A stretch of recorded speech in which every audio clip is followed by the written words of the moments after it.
I had to divert because if I didn't do that, right now you would have Iran with a nuclear weapon, and if they had a nuclear weapon, you would be calling everybody over there, sir, and you don't want to do that. Well, you keep saying was. Is this war over? I think it's close to over, yeah. I mean, I view it as very close to over. You know what? If I pulled up stakes right now, it would take them 20 years to rebuild that country. And we're not finished. We'll see what happens. I think they want to make a deal very badly.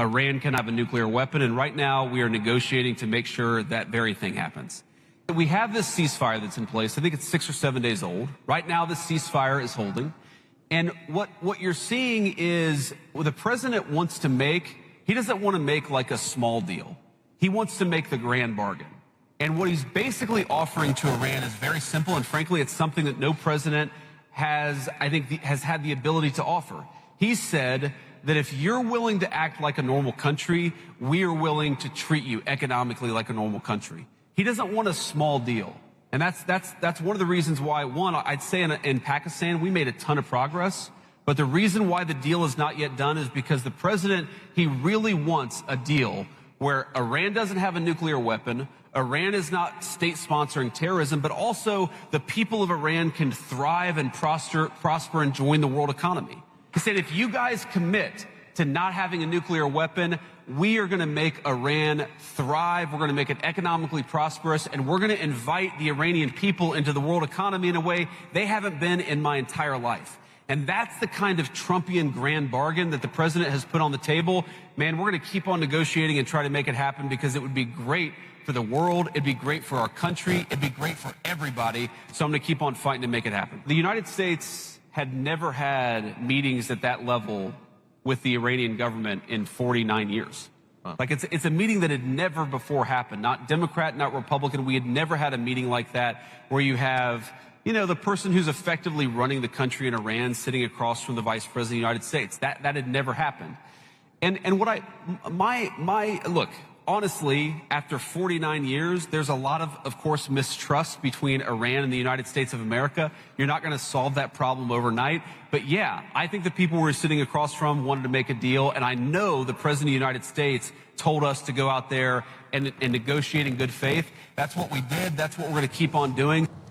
سب سے important بات جو کہ ہم بھی کہہ رہے تھے اور اب جے ڈی وینس نے بھی یہی بات ریپیٹ کی کہ یہ اوور نائٹ چیزیں حل نہیں ہو سکتی تھیں کیونکہ 47 to 49 ایئرس کی ایک آئس تھی, ایک ٹینشن تھی, اس کو ظاہر سی بات ہے میلٹ ہونے بریک ہونے میں ٹائم لگے گا اور وہ ہم دیکھ رہے ہیں کہ اب اس کے ثمرات بھی آ رہے ہیں, سیکنڈ راؤنڈ آف ٹاکس ہونے جا رہا ہے. بٹ ایک امریکی اخبار ہے نیو یارک پوسٹ, اس کی ایک صحافی ہیں کیٹلن ڈونبس, وہ یہ رپورٹ کرتی ہیں کہ بہت سے قیاس آرائیاں تھیں تو انہوں نے ڈونلڈ ٹرمپ کو ڈائریکٹ کال کی اور ان سے پوچھا کہ بھائی ابھی کیا سین ہے, باقی اسلام آباد میں مذاکرات ہونے جا رہے ہیں. تو ڈونلڈ ٹرمپ نے کہا کہ یس, ہمارا جھکاؤ اسلام آباد کی طرف ہے کیونکہ فیلڈ مارشل عاصم منیر صاحب نے شاندار کام کیا ہے. اور ٹرمپ نے مزید یہ بھی کہا کہ شاندار شخصیت ہے فیلڈ مارشل کی, اس لیے زیادہ امکان یہ ہے کہ ہم پاکستان جائیں گے. ان کو کہا ٹرمپ نے کہ اگر میں ہوتا آپ کی جگہ تو میں اسلام آباد میں رکتا. ہاں ایکچولی وہ واپس آنا چاہ رہی تھی تو انہوں نے جانے سے پہلے ایک گفتگو کی ڈونلڈ ٹرمپ سے, تو اس میں انہوں نے کہا کہ آپ کو وہیں رکنا چاہیے اور میں آپ کی جگہ ہوتا تو نہیں آتا کیونکہ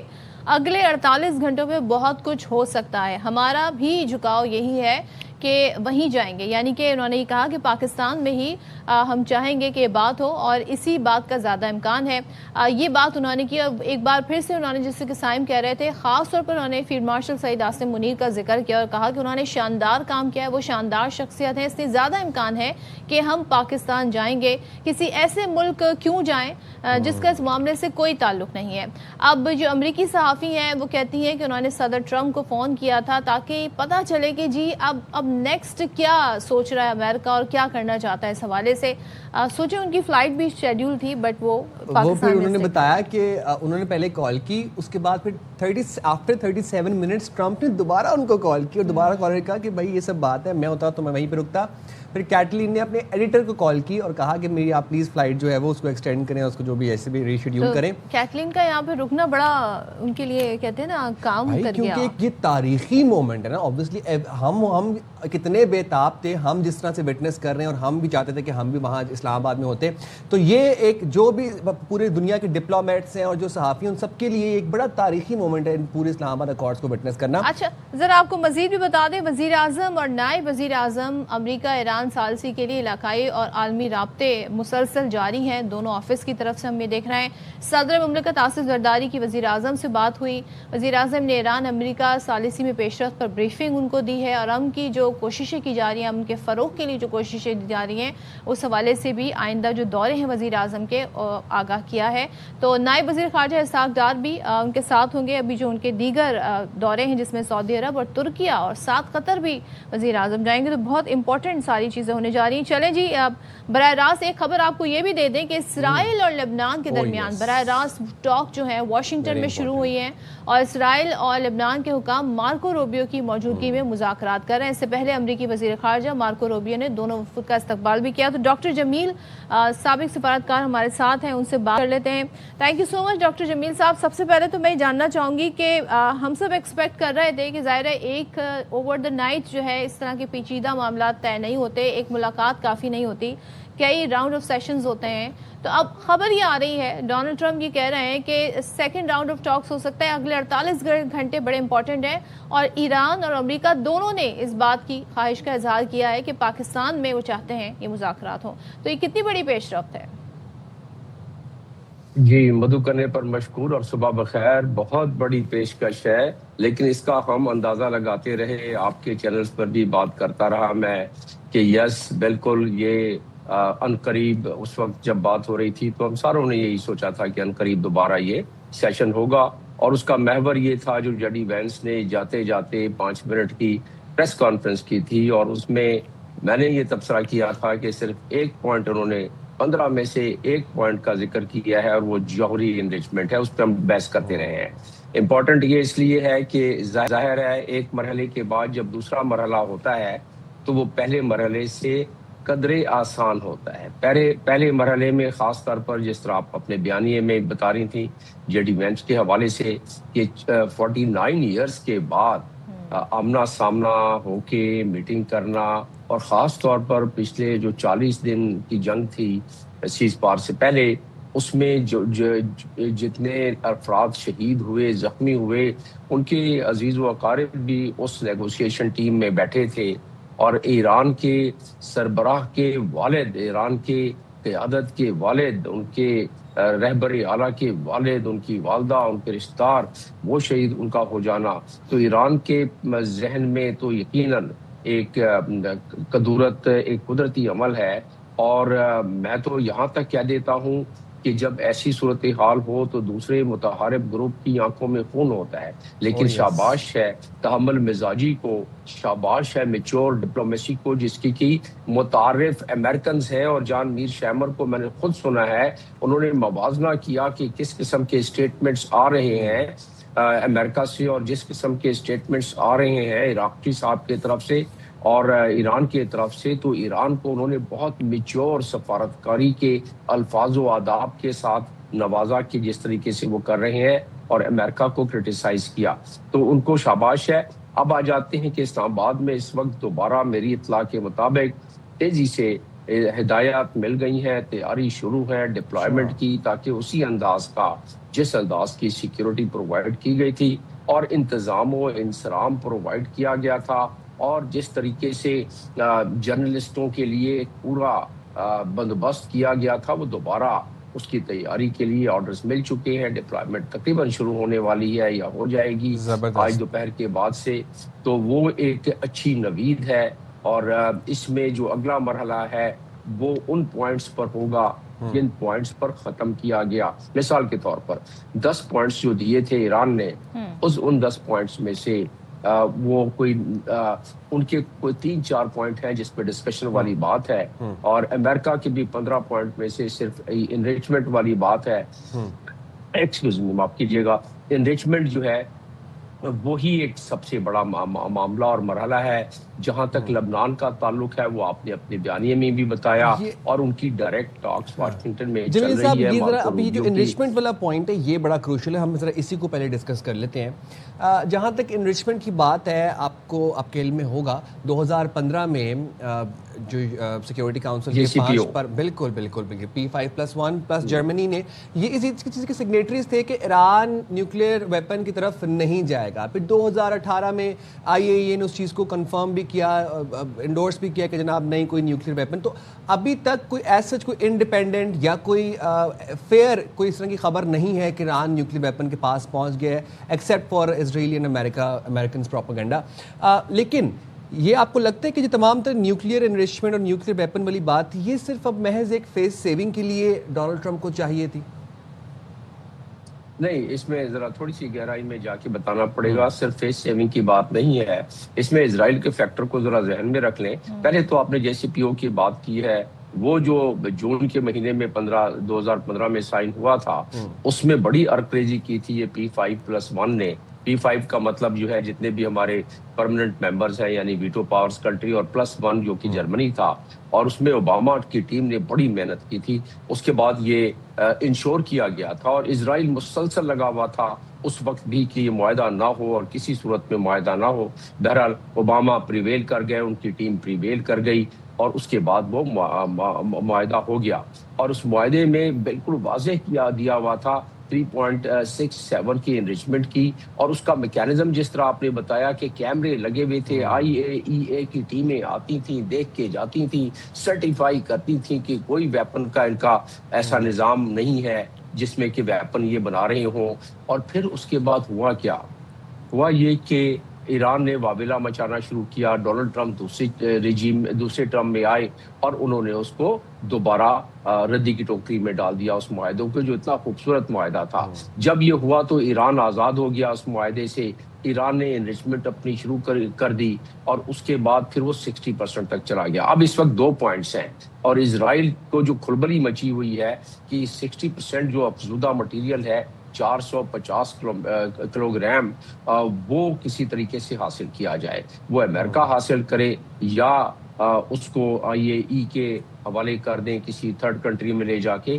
تو وہ ایران اس پر کوئی فریم ورک بنانا چاہتا ہے، اور اس پر میں اب لائکلی آپشنز کیا ہیں کہ اوباما سارٹ آف معاہدہ دوبارہ سے ہو جائے گا، یا پھر جیسے کہ ہم نے ماضی میں دیکھا شپس بھر کے انریچ یورینیم گیا، یا وہ سچویشن آپ کو نظر آ رہی ہے؟ کیونکہ اس وقت ایران نے جو سٹانس لیا ہوا ہے وہ بڑا پوزیشن آف اسٹرینتھ سے وہ بات کر رہے ہیں، وہ کسی ویک پوائنٹ سے بات نہیں کر رہے ہیں. تو لائکلی آپشنز کیا ہے مذاکرات میں؟ یقیناً ایران تو پوزیشن آف اسٹرینتھ سے اس لیے بات کرے گا کہ اس نے ایبزارب کیا ہے، اس کو کھڑا رہا ہے ایک دنیا کی سب سے بڑی قوت بلکہ دو قوتوں کے سامنے، تو وہ درست ہے. اب کیا کرے گا وہ یہ کرے گا کہ جس پر وہ تقریباً اس نے ایک اشارہ دے دیا تھا جب عمان نے فیسیلیٹیشن کی تھی جنیوا میں کہ زیرو انریچمنٹ تک. ایک تو انریچمنٹ کی بات پر وہ کافی حد تک فلیکسیبل تھے. دوسری بات ہے یہ 450 کا پرسوں رشیا نے آفر دی ہے کہ ہم اس کو اپنی تحویل میں لے لیتے ہیں. یا تو وہ رشیا کی تحویل میں کمفرٹیبل فیل کرے گا یا ایران، یہ میرا اپنا تجزیہ ہے، میں ڈاٹس کو جوڑ کے آپ کے سامنے رکھ سکتا ہوں کہ وہ پاکستان پر بھی اس پر کانفیڈنس ظاہر کر سکتا ہے. کیونکہ بار بار پاکستان پر جو پاکستان کا اس وقت امیج بن گیا ہے، جو پروفائل بن گیا ہے، جو ہماری ریپو بن گئی ہے، جو کہ آپ نے دیکھا کہ ڈونلڈ ٹرمپ ہمارے field marshal chief of defence forces Syed Asim Munir sahab کے بارے میں کیا کہہ رہے ہیں، دنیا کیا کہہ رہی ہے. اس لحاظ سے کیونکہ پاکستان کا جو ہمارا نظام ہے، میں اس معاملے سے خود منسلک رہا ہوں. میں ان پریویلیج لوگوں میں سے ہوں جن کی کوئی 3 سال کے قریب میری پوسٹنگ رہی ہے ڈاکٹر قدیر خان کے ساتھ. تو میں جتنا بات کر سکتا ہوں میں ضرور بات کر لیتا ہوں، جو کہ اوپن سورس میں بھی ہے موجود، کہ جب 60% پر یہ ہو جائے افزودگی، اس کے بعد 90% لے جانے کے لیے سائنسدان کہتے ہیں کہ اس میں بس چند ہفتوں کی بات ہوتی ہے. تو لہٰذا اس 60% کو تو ضرور اس معاہدے میں لایا جائے گا. رہا انریچمنٹ کا، ایران کی منشا یہ ہے کہ جو بھی ان کے پاس فیسلٹیز ہے، نہ آج اور نہ آئندہ کبھی مستقبل میں، حالانکہ جے ڈی وینس نے 20 سال کے لیے نیگوشیٹ کیا کہ 20 سال تک سسپینڈ کر دیں. اس کا مطلب یہ ہے کہ آپ بالکل تالے لگا دیں، سپرویژن میں دے دیں، یا اپنے فورڈو کو اور اصفہان کو اور باقی فیسلٹیز جو آپ کی جہاں انریچمنٹ ہے اس کو آپ ہمیشہ کے لیے ختم کر دیں، یعنی اس کو آپ ایرانیوں سے 5 سال تک آپ کرنے کو تیار تھے کہ 5 سال کے لیے ہم اس کو روک دیتے ہیں. جمیل صاحب ذرا ابھی جب ہم بات کریں تو ایک اور بڑا ایشو ہے، وہ ہے اسٹریٹ آف ہارموز کے حوالے سے. ابھی ہم نے دیکھا فرسٹ راؤنڈ آف ٹاکس کے بعد ڈونلڈ ٹرمپ نے بلاکیٹ کا کہا، پھر انہوں نے دیگر کنٹریز سے بھی ہیلپ مانگی اور وہاں پر بھی ہم نے ایک کانفلکٹنگ سچویشن دیکھی. اس کے باوجود میں سمجھتی ہوں یہ بڑا خوش آئند ہے کہ سیکنڈ راؤنڈ آف ٹاکس کا اشارہ بھی ڈونلڈ ٹرمپ دے رہے ہیں، حالانکہ ان کے انٹینشن ہمیں بڑے ڈیفرنٹ نظر آ رہے تھے اپنے پہلے بیان کے بعد. آپ سمجھتے ہیں کہ یہ معاملہ کس جگہ جا کے بیٹھے گا؟ اسٹریٹ آف ہارموز کا معاملہ یہ جوائنٹ کوئی وینچر ہوگا، کوئی فریم ورک طے ہوگا، مختلف کنٹریز اس کو آ کر اس کا فنکشن سنبھالیں گی، یا ایران یہاں پر ڈٹ جائے گا کہ جی یہ ہمارے ہی کنٹرول میں رہنا چاہیے؟ نہیں، ایران اس میں فلیکسیبل معلوم ہوتا ہے اور اس کی وجوہات میں آپ کو بتا دیتا ہوں. لیکن پہلے تو یہ بحری بلاکیڈ ہے، اس میں کوئی 10,000 کے قریب امریکن فوجی ہیں، یعنی بحری جہازوں پر، اور اس میں کہ درجن سے زیادہ ان کے وارشپ ہیں. ڈپلائمنٹ تو انہوں نے بڑی مضبوط کی ہوئی ہے، لیکن پھر بھی 20 جہاز وہاں سے گزر گئے ہیں کل. تو یہ ایک اچھی بات ہے کہ اس کو انہوں نے فائر شائر نہیں کیا، اس کو تنگ اس پہ کوئی. لیکن 1988 میں مڈبھیر ہو گئی تھی ایران کی اور امریکہ کی. اس دفعہ پاکستان کیونکہ بیچ میں فیسیلیٹیٹ بھی کر رہا ہے، ساری دنیا کی نظریں بھی ہیں، باقی ممالک بھی ایران اور امریکہ سے رابطے میں ہیں، تو اس لحاظ سے مڈبھیر ہونے کے چانسز کم نظر آتے ہیں. اور یہ مجھے آسان معاملہ نظر آتا ہے. آپ کے سوال کا جواب اب کہ اس کا فریم ورک دیا ہوا ہے United nations law of high seas میں، جس کا آرٹیکل 17 کہتا ہے ایران ہو یا عمان ہو یا کوئی اور ملک، باب المندال کے حوالے سے اگر کریں تو وہ یمن ہو یا جبوتی ہو جس کے بیچ میں سے گزر رہا ہے باب المندال کا اسٹریٹ، تو اس میں کوئی بھی ملک ہو، ان کا ایک حق ہے یا ان پر ایک لازمی پابندی ہے کہ تمام جہازوں کو گزرنے دیا جائے. اس کو ٹیکنیکل ورڈ میں کہا ہے انوسنٹ پیسج. لیکن انہی ممالک کو جن کی جورسڈکشن ہے ٹیریٹوریل، ان کو ہی اختیار دیا گیا ہے کہ وہ اگر سمجھتے ہیں کہ دشمن کے سے لنک کوئی بحری جہاز یعنی کہ بال بردار جہاز یا ٹینکر جا رہا ہے تو اس کو روک سکتے ہیں. اسی میں دیا ہوا ہے کہ 24، یہاں آپ کا جواب مل جائے گا، آپ کے ناظرین بھی اس کو بہت بخوبی جان جائیں گے کہ 24 آرٹیکل ہے United nations laws of high seas میں. اس کے مطابق وہ متعلقہ ملک جس طرح ایران ہے یہاں، وہ ریگولیشن بنا سکتا ہے ٹول ٹیکس کے لیے. تو اس میں کچھ لے اور کچھ دے فریم ورک میں کوئی ایک آدھ ملک اور شامل ہو سکتا ہے. آبنائے ہرمز کے لیے جس پہ ایران کا کمفرٹ ہو تو اس میں اور ایران کو منا لیا جائے. اس فریم ورک کے تحت آبنائے ہرمز کو اتنا بڑا مسئلہ پہلے بھی نہیں تھا. 28 سے پہلے یہ تو امریکہ اگر حملہ نہ کرتا تو جمیل آبنائے صاحب ہرمز یہاں پہ میرا ایک سوال آپ سے، بس ایک تو یہ میں اپنی نالج کے لیے آپ سے جاننا چاہتا ہوں، یہ تھوڑی سی روشنی ڈال دیجیے گا کہ باب المندب جو باب المندب کا جو اسٹریٹ ہے وہ جبوٹی کی جورسڈکشن میں ہے، یمن کی ہے، یا پھر وہ ایک انٹرنیشنل فری میری ٹائم زون ہے، اس کا کیا سیزن ہے؟ چھوٹا مختصراً بس یہ بتا دیجیے گا. And also coming back to the Islamabad accord, سوال میرا یہ ہے کہ اب اسلام آباد اکارڈ میں جو اسٹکنگ پوائنٹ تھا بیسیکلی وہ نیوکلیئر انرچمنٹ کے ٹائم فریم کے حوالے سے اب ہمیں نظر آ رہا ہے کہ وہ کتنے ٹائم تک ڈسمینٹل کیا جائے گا، یا وہ کب تک ایران جو ہے وہ تالے لگا دے گا اپنی ساری فیسلٹیز کو. اب آپ کو لگتا ہے کہ ٹائم کے اوپر بات ہوگی اور یہ جو راؤنڈ ہے یہ انشاءاللہ تعالیٰ حتمی راؤنڈ ہوگا؟ دیکھیں میرے چہرے کی مسکراہٹ یہ پورے میں سمجھتا ہوں کہ ملت پاکستان کے چہرے پر مسکراہٹ آ جاتی ہے جب آپ اسلام آباد ایکارڈ کی بات کرتے ہیں. اسلام آباد ایکارڈ یقیناً ہمارے لیے بہت ہی فخر کی بات ہے، اور اللہ تعالیٰ نے یہ ہمارے مقدر میں یہ تاج لکھا ہوا ہے. یہ اس جو آپ کو اگلے 48 گھنٹے میں ڈونلڈ ٹرمپ نے کہا ہے، یہ کل یا پرسوں جو میٹنگ ہونے والی ہے اس میں اگر حتمی نہ بھی ہوا، کیونکہ جب مذاکرات ہوتے ہیں تو بہت سارا اس میں خد و خال ہوتے ہیں، جے ڈی وینس کا واپس آنا اس کا مطلب یہ ہے کہ عین ممکن ہے کہ یہ حتمی ہو اور سائن ہو جائے. لیکن سائن کے لیے میں سمجھتا ہوں کہ کیونکہ ڈونلڈ ٹرمپ اس کا صحرا خود لینا چاہیں گے تو کوئی بعید نہیں کہ ڈونلڈ ٹرمپ خود اس میں آ جائیں اور پشتیان صاحب آ جائیں اس میں سائن کے وقت، جس کا مطلب ہے کہ تیسرا مرحلہ. تو یہ ہے کہ دوسرے مرحلے میں معلوم ہوتا ہے طے پا جائے گا، کیونکہ اس کی اہمیت اتنی ہے پوری دنیا کے لیے کہ ڈونلڈ ٹرمپ چاہیں گے کہ وہ امن کے دائی کے طور پر، جس طرح انہوں نے بتایا، اور بات بھی صحیح ہے، جس طرح پاکستان بھی ان کی پذیرائی کرتا رہا ہے، جو جنگیں انہوں نے رکوائی ہیں. یہ تو اگر اسرائیل نہ ہوتا تو یہ مسئلہ حل ہو گیا ہوتا. اب اسرائیل کے حوالے سے اگر آپ کے پاس 2-3 منٹ ہیں تو میں بعد میں بتا دوں گا کہ کتنا پریشر ڈونلڈ ٹرمپ پہ ہو سکتا ہے. تو اس لحاظ سے یہ یس حل ہوتا نظر آ رہا ہے، اور محسوس یہی ہوتا ہے کہ اس کا صحرا پاکستان کے سر پر اللہ تعالیٰ نے لگانا ہے. Visiting China, I think Beijing سے بھی یہ میسیجنگ ہوئی ہے کہ ہمارے ملک میں دورے سے پہلے یہ معاملات طے ہو جانا چاہیے. تو موسٹ لائکلی کہ یہ اب باقی جنگ بندی کی طرف جو اشارہ دے رہا ہے ڈونلڈ ٹرمپ، یہ ہو سکتا ہے، پاسبلٹی ہے یہ بالکل بہت گریٹ پاسبلٹی، بیکاز آپ نے بالکل صحیح بتایا کہ وہ جو 15 تاریخ کو جا رہے ہیں نیکسٹ منتھ ڈونلڈ ٹرمپ، اس میں یقیناً ایک خوش آئند معاملات کو لے کے چاہتے ہیں کہ حل ہو جائے. تو اس میں چائنا کیونکہ 1.5 ملین بیرل ڈیلی آئل یہاں سے لیتا ہے، چائنا کے اس خطے میں، اور ایران میں بہت انٹرسٹ ہے. 400 بلین کا ان کا آلریڈی معاہدہ ہوا ہے اگلے 25 سالوں کے لیے، جس میں کہ 5 سال گزر گئے، 20 سال. تو ان کے بہت سارے انٹرسٹ ہے، اور ڈونلڈ ٹرمپ ادھر جا رہے ہیں اپنے معاملات کو طے کرنے کے لیے. چائنا نے اگر آج اپنی انویسٹمنٹ امریکہ سے نکال لے تو دیوالیہ ہو جائے امریکہ کے، جو انہوں نے ٹریجری بانڈز وغیرہ لیے ہوئے ہیں.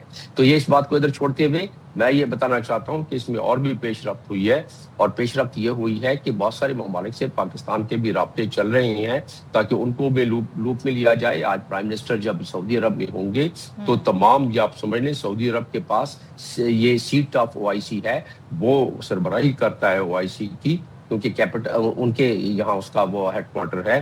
تو وہ خلیجی ممالک کو بھی ایک لوپ میں لینا چاہتے ہیں کیونکہ وہ افیکٹڈ پارٹی ہے. تو اس تمام جو اس وقت آپ کو جزیات نظر آ رہے ہیں وہ اسی لحاظ سے نظر آ رہے ہیں کہ جو میٹنگ ہونے والی ہے کل تک، امید ہے یا میکسیمم پرسوں تک، تو اس میں یہ سارے جتنے بھی اسٹیک ہولڈرز ہیں ان کا انٹرسٹ بھی شامل ہو جائے، اور ایران کو اس سے پہلے ان کی رائے ہموار کر لی جائے، امریکہ کی رائے ہموار کر لی جائے. یہی کام ہوتا ہے سہولت کاروں کا کہ اس سے پہلے جو تلخی والی باتیں ہیں ان کو ذرا آئرن آؤٹ کر دے، تاکہ جب ٹیبل پر بیٹھیں تو ان کی باڈی لینگویج بھی اچھی ہو، کوئی تلخی والی پوائنٹ نہ آئے، اور معاملہ طے ہو جائے. تو پاکستان اس کو بڑی خوبصورتی سے کر رہا ہے. بالکل بالکل. Thank you so much doctor Jameel, بہت شکریہ، اور آپ سے بات رہی بڑی زبردست اس حوالے سے. آئندہ آنے والے دنوں میں بھی اس پر بات ہوتی رہے گی. تو آج تو بڑی پازیٹیو خبریں آ رہی ہیں، بہت پازیٹیو خبریں، اور جمیل صاحب نے تو آج زبردست ترجیح کے ساتھ ساتھ ہمیں بڑی اچھی اور خوش آئند خبریں بھی دے گئے آج. تو تھینک یو ویری مچ جمیل صاحب. ہم یہاں پر لیں گے چھوٹی سی بریک، حاضر ہوں گے بریک کے بعد. اسٹے دیئر ود اس.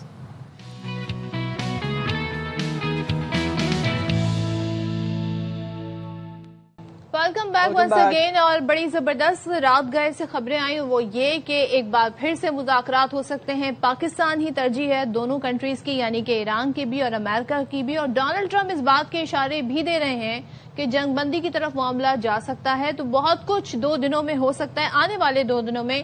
تو ذرا اس کو مزید بھی بات کریں گے, لیکن اس سے پہلے جو ایک ہم نے صورتحال دیکھی جس سے ہمیں لگا سائم کے معاملہ جو ہے اب کہیں دوبارہ سے اس طرف نہ چلا جائے, وہ یہ تھا کہ جب امریکہ نے اعلان کر دیا کہ وہ بھی اسٹریٹ آف ہارموز کا بلاکیڈ کرنے آ رہے ہیں, اور ایران اپنی پوزیشن پر ڈٹا رہا اور جناب امریکی جہاز وہاں پر پہنچ گئے, لیکن اس کے باوجود بھی وہاں سے شپس جو ہیں خاص طور پر چائنا کی شپس جو ہے ہمیں تو یہ ٹینشن تھی, اور ہم کل بھی سارا دن یہی ڈسکس کر رہے تھے کہ اب جب چائنیز پرچم بردار جہاز کوئی امریکی بلاکیڈ میں پھنس جائے گا یا امریکی بلاکیڈ میں رک جائے گا, ناکہ بندی میں اس کو روک لیا جائے گا, پھر کیا ہوگا؟ جو 2 سپر پاورز خدا نہ خواستہ اس ڈائنامک میں ایک دوسرے کے آمنے سامنے ہو جائیں گے. لیکن الحمدللہ امریکی ناکہ بندی کے باوجود چینی جہاز آبنائے ہرمز سے گزر گئے. شپنگ ڈیٹا کے مطابق تینوں جہاز آبنائے ہرمز کے راستے آبنائے ہرمز کے راستے خلیج میں داخل ہوئے.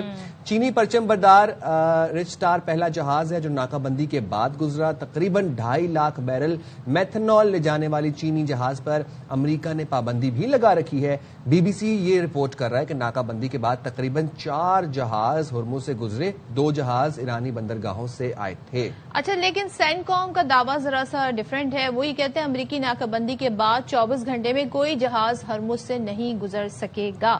تو سینٹ کام کا کہنا ہے 12 جنگی جہازوں طیاروں میں موجود 10,000 سے زائد امریکی ناکہ بندی مشن پر ہیں, اور آبنائے ہرمز پر ناکہ بندی غیر جانبداری سے جاری ہے. اب ظاہر ہے یہ سچویشن ہے, لیکن اس سچویشن میں جو سب سے اچھا پہلو ہے وہ یہ کہ ایک بار پھر سے مذاکرات کی بات کی جا رہی ہے. بات کر لیتے ہیں دفاعی تجزیہ کار بریگیڈیئر ریٹائر وقار حسن صاحب ہمارے ساتھ موجود ہیں. ذرا ہم ان سے اس وقت جاننے کی کوشش کرتے ہیں کیونکہ ظاہر ہے آپ ان ٹیکنیکلٹیز کو زیادہ اچھے سے سمجھ سکتے ہیں. وقار صاحب, جب یہ دعوے ہوتے ہیں اور پھر ہم دیکھ رہے ہیں کہ ایران اور امریکہ, ایک طرف سے ایران دوسری طرف سے بلاکیڈ امریکہ کی جانب سے, لیکن جہاز پھر بھی وہاں سے گزر گئے, تو یہ بتایا جائے گا یہ ایک انڈرسٹینڈنگ کی بنیاد پہ ہوا یا ابھی سمجھتے ہیں آپ کے معاملات اتنے آگے سنگین نوعیت اختیار نہیں کر گئے ہیں کہ کوئی جہازوں کو روکنے کا ہی معاملہ آ جاتا ہے, کیونکہ ظاہر ہے پوری دنیا کی معیشت بھی اس کی وجہ سے داؤ پر لگی ہوئی ہے. تھوڑا سا ذرا ابھی ہمیں ایز وی اسپیک ناؤ آبنائے ہرمز کی سچویشن کیا ہے, ذرا سے یہ بتائیے گا. جی بسم اللہ الرحمن الرحیم. تھینک یو صدف اینڈ سائم. جو وار ٹائم نیگوسیشن ہے یہ پوری سائنس ہے اور اس کی 4-5 فیزز ہوتی ہیں. اور پہلا تو ڈیفینیٹلی اسٹاپنگ انٹرونشن جو پاکستان نے کیا سب سے بڑی بات ہوتی ہے کہ آپ وارنگ فیکشنز کو یا پارٹیز کو بٹھائیں. تو دوسرا جو ہے ایک بلیک میلنگ فیز ہوتی ہے دونوں طرف سے, لیکن اس دفعہ ہم نے امریکہ کی طرف سے زیادہ نظر آئی جس پہ آپ نے دیکھا کہ پریشر ڈالا گیا, شو کیا گیا کہ شاید مذاکرات سکٹل ہو گئے ہیں. And then was blocker was basically a blackmailing phase. یہ بھی ایک ٹیکٹکس ہے کہ military pressure plus blackmail. اور تیسرا جو ہے I think is again reconciliation phase ہے جس کے اندر ساری چیزیں طے ہوتی ہیں. فورتھ میں انشاءاللہ تعالیٰ you are moving to peace. تو میرے خیال میں we are in 3rd phase. Because جب یہ ہوا تھا بلاکیڈ بھی basically blockade is a non kinetic, اس کے اندر فورس یوز نہیں ہو رہی, ڈسپلے آف فورس ہوتا ہے, بیسیکلی ایک اکنامک پریشر ہے. تو اس سے مجھے میری تھوڑی اسیسمنٹ تھی 2 دن پہلے کہ شاید ابھی چیزیں خدا نخواستہ وار کی طرف نہیں جائیں. باقی اٹ واز امپریکٹیکیبل. دیکھیں یہ اگر نارتھ عربین سی سے لے کے نیچے عمان تک اور پھر اندر گلف آف عمان میں آپ نے بلاکیڈ کرنا, بہت ساری نیوی چاہیے, یہ صرف کہنے کی بات ہے. اینڈ دین آف کورس ایک طرف ایران نے بلاکیڈ کیا ہوا تھا تو لوگ بھی ہنس رہے تھے کہ بلاکیڈ کو how can you do it with blockade, blockade سے آپ کیسے کاؤنٹر کر. تو چائنا کا ایشو بھی پرسوں بھی ریز ہوا کہ what about China, what about other, Japan کی شپس بھی آئیں گے تو کیا ورلڈ وار 3 شروع کریں گے. تو وہ ایک تو مجھے لگ رہا تھا کہ اٹ از اور پریشر فیکٹر. دوسرا آئی تھنک جو اہم نقطہ ہے وہ جو اسٹریٹجک شفٹ آ رہی ہے اس سارے آئی تھنک کہتے ہیں نا سارے شر کے اندر سے جو خیر نکل رہا ہے, دیٹ از بیکاز آف اللہ تعالیٰ کی مدد اور پاکستان کی ایسٹیوٹ ڈپلومیسی ہے پولیٹیکل ملٹری کہ ایک فل پاور شفٹ ہو رہا ہے. ابھی پرسوں I was with Saudi channel اور وہاں پہ ابھی بڑی اوپن ڈسکشن ہو رہی ہے کہ جو نیا اسٹرکچر بننا ہے مڈل ایسٹ میں سیکورٹی کا, جس کے اندر پاکستان کا آپ کہہ لیں گے اللہ کے فضل سے ایک کلیدی رول ہوگا. اور کیونکہ ایک تو ایز اے پیس میکر, دوسرا as a net security stabiliser. Now there is a huge debate. اور ابھی آپ سعودی سوشل میڈیا جا کے دیکھیں تو I don't think so you will find anything negative against Pakistan, بلکہ بہت زیادہ پریز ہے. Same is true for the region, same as in Turkiye. میرے خیال میں یہ چیزیں جو ہے انشاءاللہ سامنے آئیں گے. یہ ٹاکس جو ہو رہی ہیں اسلام آباد میں, this is going to become historic. اور مجھے پوری امید ہے انشاءاللہ وی آر انٹرنگ فیز 2 اور شاید کوئی ہائی لیول پرسنالٹیز بھی وزٹ کر سکتی ہیں بٹ ابھی اس کی کنفرمیشن نہیں. یہ آج ماشاءاللہ بڑی خوشائند خبریں آ رہی ہیں. جے ڈی وینس سے ہائی لیول پرسنالٹی کون ہو سکتی ہے؟ وقار صاحب اگر اس پہ بھی روشنی ڈال دیں. کیوں دیکھیں اس میں اسپیکولیشن تو بہت ہو رہی ہیں کہ شاید because this news is in the market. اور ٹرمپ صاحب کا ایک میں بتا دوں کہ لیٹ سے ان کی نیگیٹو سائڈ بھی زیادہ دیکھی جاتی ہے لیکن ٹائم ہے نہیں بیکمز پازیٹیو تو پھر وہ بھی ایک ایکسٹریم ہے. بٹ اینی ویز ابھی انٹائر ڈیپینڈس کہ ٹیکنیکل ٹیم آئے گی یا جو ہے ہائی لیول, کیونکہ اس میں لوگ کہہ رہے ہیں کہ شاید لیڈرشپ ریجن کی بھی جو ہے اسپیشلی گلف اور ترکیہ سے بھی آ سکتے ہیں, لیکن یہ چونکہ انکنفرمڈ ہے so we can't say it but definitely it's going to be a huge. تو وقار صاحب یہ جو جس طریقے سے ہم دیکھ رہے ہیں کہ الحمدللہ ہر گھنٹے میں ایک پیش رفت ہو رہی ہے اور چیزیں تیزی سے آگے بڑھ رہی ہیں اور چیزیں تیزی سے آگے مذاکرات کی طرف اور جنگ بندی کی طرف اور اچھے پیس کی طرف بڑھ رہی ہیں چیزیں, آپ کو لگتا ہے کہ یہ راؤنڈ جو ہے یہ حتمی راؤنڈ ہوگا اور انشاءاللہ اس میں وہ جو تمام تر ایران کا جو نیوکلیئر انرچمنٹ جو ٹائم فریم تھا وہ ڈیسائیڈ کر لیا جائے گا؟ جو اسٹکنگ پوائنٹس تھے ایک دو ہی تھے, کیونکہ ایران کی جانب سے بھی یہ بات سامنے آئی تھی کہ وی ور انچز اوے اور ڈونلڈ ٹرمپ امریکہ بھی کہتا تھا کہ ہم بہت قریب تھے معاہدے کے. تو وہ اسٹکنگ پوائنٹس اس راؤنڈ کے اندر انشاءاللہ تعالیٰ سالو کر لیے جائیں گے, اگری کر لیے جائیں گے. یہ مجھے کافی امید ہے. دیکھیں پہلے بھی بات ہو رہی تھی کہ جو گلوبل سسٹم ہے چاہے وہ پولیٹیکل ہے ڈپلومیٹک ہے یا اکنامک ہے, اٹ کانٹ ریمین فروزن. مطلب دو پارٹیوں کا جھگڑا بھی یہ نہیں ہو سکتا پوری دنیا انتظار کرے. تو اور اس میں بہت سارا کیپٹل لوز کیا ہے ویسٹ نے اور امریکہ نے اینڈ دین اسرائیل. اس پہ آئی تھنک بڑا ضروری ہے بات کرنے کہ جو زائنسٹ لابی کے ساتھ ہو رہا ہے یہ اس کا بہت بڑا رزلٹ ہوگا. This will be a huge historic shift ہوگا کہ ان کا جو رسوخ ہے ابھی آپ نے دیکھا ہے کہ اس وقت, اور میں اس پہ آتا ہوں ابھی آئی تھنک بیکاز یہ بات ہے نہ جائے کہ Zionist lobby was the one driving this chaos. آپ نے دیکھا وار اور اس میں نتنیاہو اور اس کی ٹیم تھی اور پھر نیو کونز امریکہ میں. ابھی وہ بالکل بیک فٹ پہ ہیں اور ابھی انفارچونیٹلی آپ نے دیکھا ہے کہ رومن کیتھولکس پہ وربل اٹیکس ہو رہے ہیں. یعنی ایک تو پوپ پہ ہو رہے ہیں, وہ اسرائیل سے بھی ہو رہے ہیں اور ٹرمپ صاحب نے بھی آئی تھنک یہ غلطی کی ہے because Pope represent 1.5 almost billion Roman Catholics. دوسرا ایون حضرت عیسیٰ کی پرسنالٹی کو اندر لے آیا گیا اور اس میں اسرائیل سے بڑے ڈیروگیٹری کمنٹس آئے. So I think now the Christian community also realise کہ یہ ان کا اپنا ایجنڈا ہے. دیٹس وائی یو ایس میں یو ول فائنڈ اس کا ڈینٹ ہوگا لیٹس سے اثر رسوخ, اور یہ بہت بڑا پیس کے لیے آئی وڈ سے کامیابی ہوگی جس کا آپ کہہ لیں کہ پہلا دھکا جو پاکستان نے لگایا یہاں سے. اس کے علاوہ جو ہے ان کے اسٹیٹمنٹ سے بھی بڑے فرسٹریٹڈ آ رہے. ابھی ان کے ایک منسٹر ہیں بزالل سموترخ جو ہیں اسرائیل کے, اور ہی از کرٹیسائزنگ جرمن چانسلر. اٹلی نے ان سے تعلقات توڑ لیے ہیں, اسپین نے اس سے پہلے کیا ہے. سو یورپ میں ایک بہت بڑی ویو چل رہی ہے. اٹالین پرائم منسٹر بھی کافی غصہ ہے پوپ سے متعلق جو بیان دیا, اس کے بعد پھر ڈونلڈ ٹرمپ نے بھی ان کو ہم نے دیکھا کہ جواب بھی دیا ہے. تو یہ ایک بڑا ایک ہم دیکھ رہے ہیں کانفلکٹنگ سچویشن ہو گئی ہے. وقار صاحب ایک بس چھوٹی سی بات اور یہ کہ ذرا ہم تھوڑا سا آپ نے ایک فریم ورک کی بات کی, جب ہم آبناء ہرمز کی سیکیورٹی کے حوالے سے بات کرتے ہیں تو قطر نے بیان دیا کہ کوئی بھی فریق اسے خطرے میں نہیں ڈالے گا. تو آپ سمجھتے ہیں کہ یہ کوئی اہم رول جی سی سی کنٹریز بھی اس میں پلے کرنے جا رہی ہیں؟ آبناء ہرمز کی کو کس طرح آپریٹ کرنا ہے, آگے لے کے چلنا کیسے, کیا اسٹرکچر ہونا چاہیے؟ میرے خیال میں انیشل ہوگا اس میں پاکستان, سعودی عربیہ, ترکیہ, شاید مصر اور قطر, اور اگر کوئی اور آنا چاہتے ہیں ہمارے یہ دوست ہیں. دس بیکم ابھی آئی تھنک ایک hint Saudi Arabian I think foreign minister نے بھی کیا کہ now we may not be needing U S bases which is very huge کہ پاکستان آرمی از دیر سو ہمیں ضرورت نہیں ہے. اور یہی بات ہو رہی تھی. اگر آپ خود اس میں تو کل بشک ایران کو آپ لے تو why we should be fighting, کوئی ریزن نہیں رہ جاتی. اور آئی تھنک ایران میں کافی سارا ایگری کیا ہے. I think there will be mainstreaming of the region, there will be movement across the region.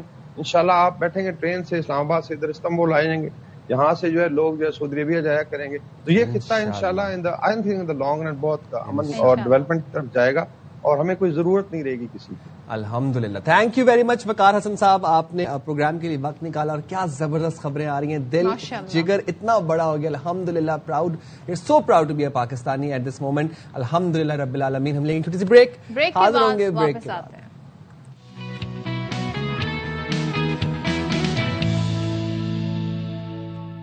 Welcome back once again. اور آج کل دیکھیں, یہ میں نہیں کہہ رہی لیکن کچھ ایسے واقعات ہوئے جو اس بات کی طرف اشارہ دے رہے ہیں کہ جی جو ایرانی ریال ہے اس کی بڑی ڈیمانڈ ہے اور لوگ یہ کہہ رہے ہیں جی یہ جو کرنسی ہے یہ مارکیٹ میں ایک نیا ڈالر بن کر سامنے آیا. بھائی آج یہ جو آپ لوگ ٹک ٹاک پہ اور جو انسٹاگرام پہ آپ لوگ وائرل ویڈیوز اور ٹرینڈز دیکھتے ہیں نا, آنکھیں بند کر کے اس کو فالو نہ کرنے لگ جایا کریں. کچھ لوگوں کو لگ رہا ہے کہ شاید وہ کروڑ پتی ہو جائیں گے ایک دم سے, اور کیا ہو جائے گا, یہ ہم ذرا اس چیز کو ڈیبنک کرنے جا رہے ہیں. ذرا غور سے سنیں. کراچی کے علاقے کماڑی میں پولیس نے بڑی کارروائی کرتے ہوئے اربوں روپے مالیت کی ایرانی کرنسی اسمگل کرنے کی کوشش ناکام بنا دی اور اسمگلنگ نیٹ ورک سے تعلق رکھنے والے 9 افراد کو گرفتار کر لیا. موجکو پولیس نے خیر خفیہ اطلاع پر بین الصوبائی اسمگلروں کے خلاف کارروائی کرتے ہوئے 29 ارب 69 کروڑ سے زائد ایرانی ریال برآمد کر لیے. لوگوں کا اب یہ ایک طرح سے سوشل میڈیا دیکھ کے لوگ یہ سوچ رہے ہیں کہ ہم لے لیتے ہیں, ہم امیر ہو جائیں گے. لوگ یہ سمجھ رہے ہیں کہ امریکہ ایران معاہدہ طے آ گیا تو ایران پر سے پابندیاں نرم ہو جائیں گی, جس سے ایرانی کرنسی کی قیمت بڑھ جائے گی. تو پھر تو ہم پہلے سے لے کر رکھ لیں. اب یہ کیا مت ہے, کیا کرنا چاہیے؟ اور یہ ٹرینڈ جو ہے, وہ جو آپ نے بات کہی نا کہ جو سوشل میڈیا پہ ٹرینڈ ہوتے ہیں اس کو نہیں فالو کرنا چاہیے. بات کر لیتے ہیں, ہمارے ساتھ موجود ہیں چیئرمین ایکسچینج کمپنیز ملک بوستان صاحب موجود ہیں. تھینک یو سو مچ بوستان صاحب, بہت شکریہ جوائن کرنے کے لیے. ذرا سے بتائیے گا, یہ جو ایرانی ریال خریدنے کا رجحان بڑھ گیا ہے تو کیا واقعی لوگ صحیح کر رہے ہیں یا ایک خطرہ مول رہے ہیں جو ایرانی کرنسی اس وقت خرید رہے ہیں, یہ سوچ کے آنے والے دنوں میں بڑے زبردست معاہدے جب ہو جائیں گے تو پھر ایران کی جو کرنسی اس کی ویلیو بڑھ جائے گی؟ دیکھو جی, یہ تو خود خیالی ہے میرا خیال ہے, اور لوگ اپنے ڈیسیژن کر رہے ہیں. ہم تو بار بار لوگوں کو سمجھا رہے ہیں, انٹرویو میں, میڈیا میں, سوشل میڈیا میں لوگ بھی سمجھا رہے ہیں, جیسے آپ بھی سمجھا رہے ہیں کہ آنکھیں بند کر کے نہ خریدیں. یہ ایک سٹے ہی ہے ایک مہینے میں, کیونکہ اس کی افیشیل ویلیو تو 2000 سے 2500 ہے, اور جنگ سے پہلے اس کا یہی ریٹ چل رہا تھا. اور اب جو ہے جنگ کے بعد یہ بڑھ کے 12000 سے 14000 اور 10000 7000 1 کروڑ آ رہا ہے ابھی.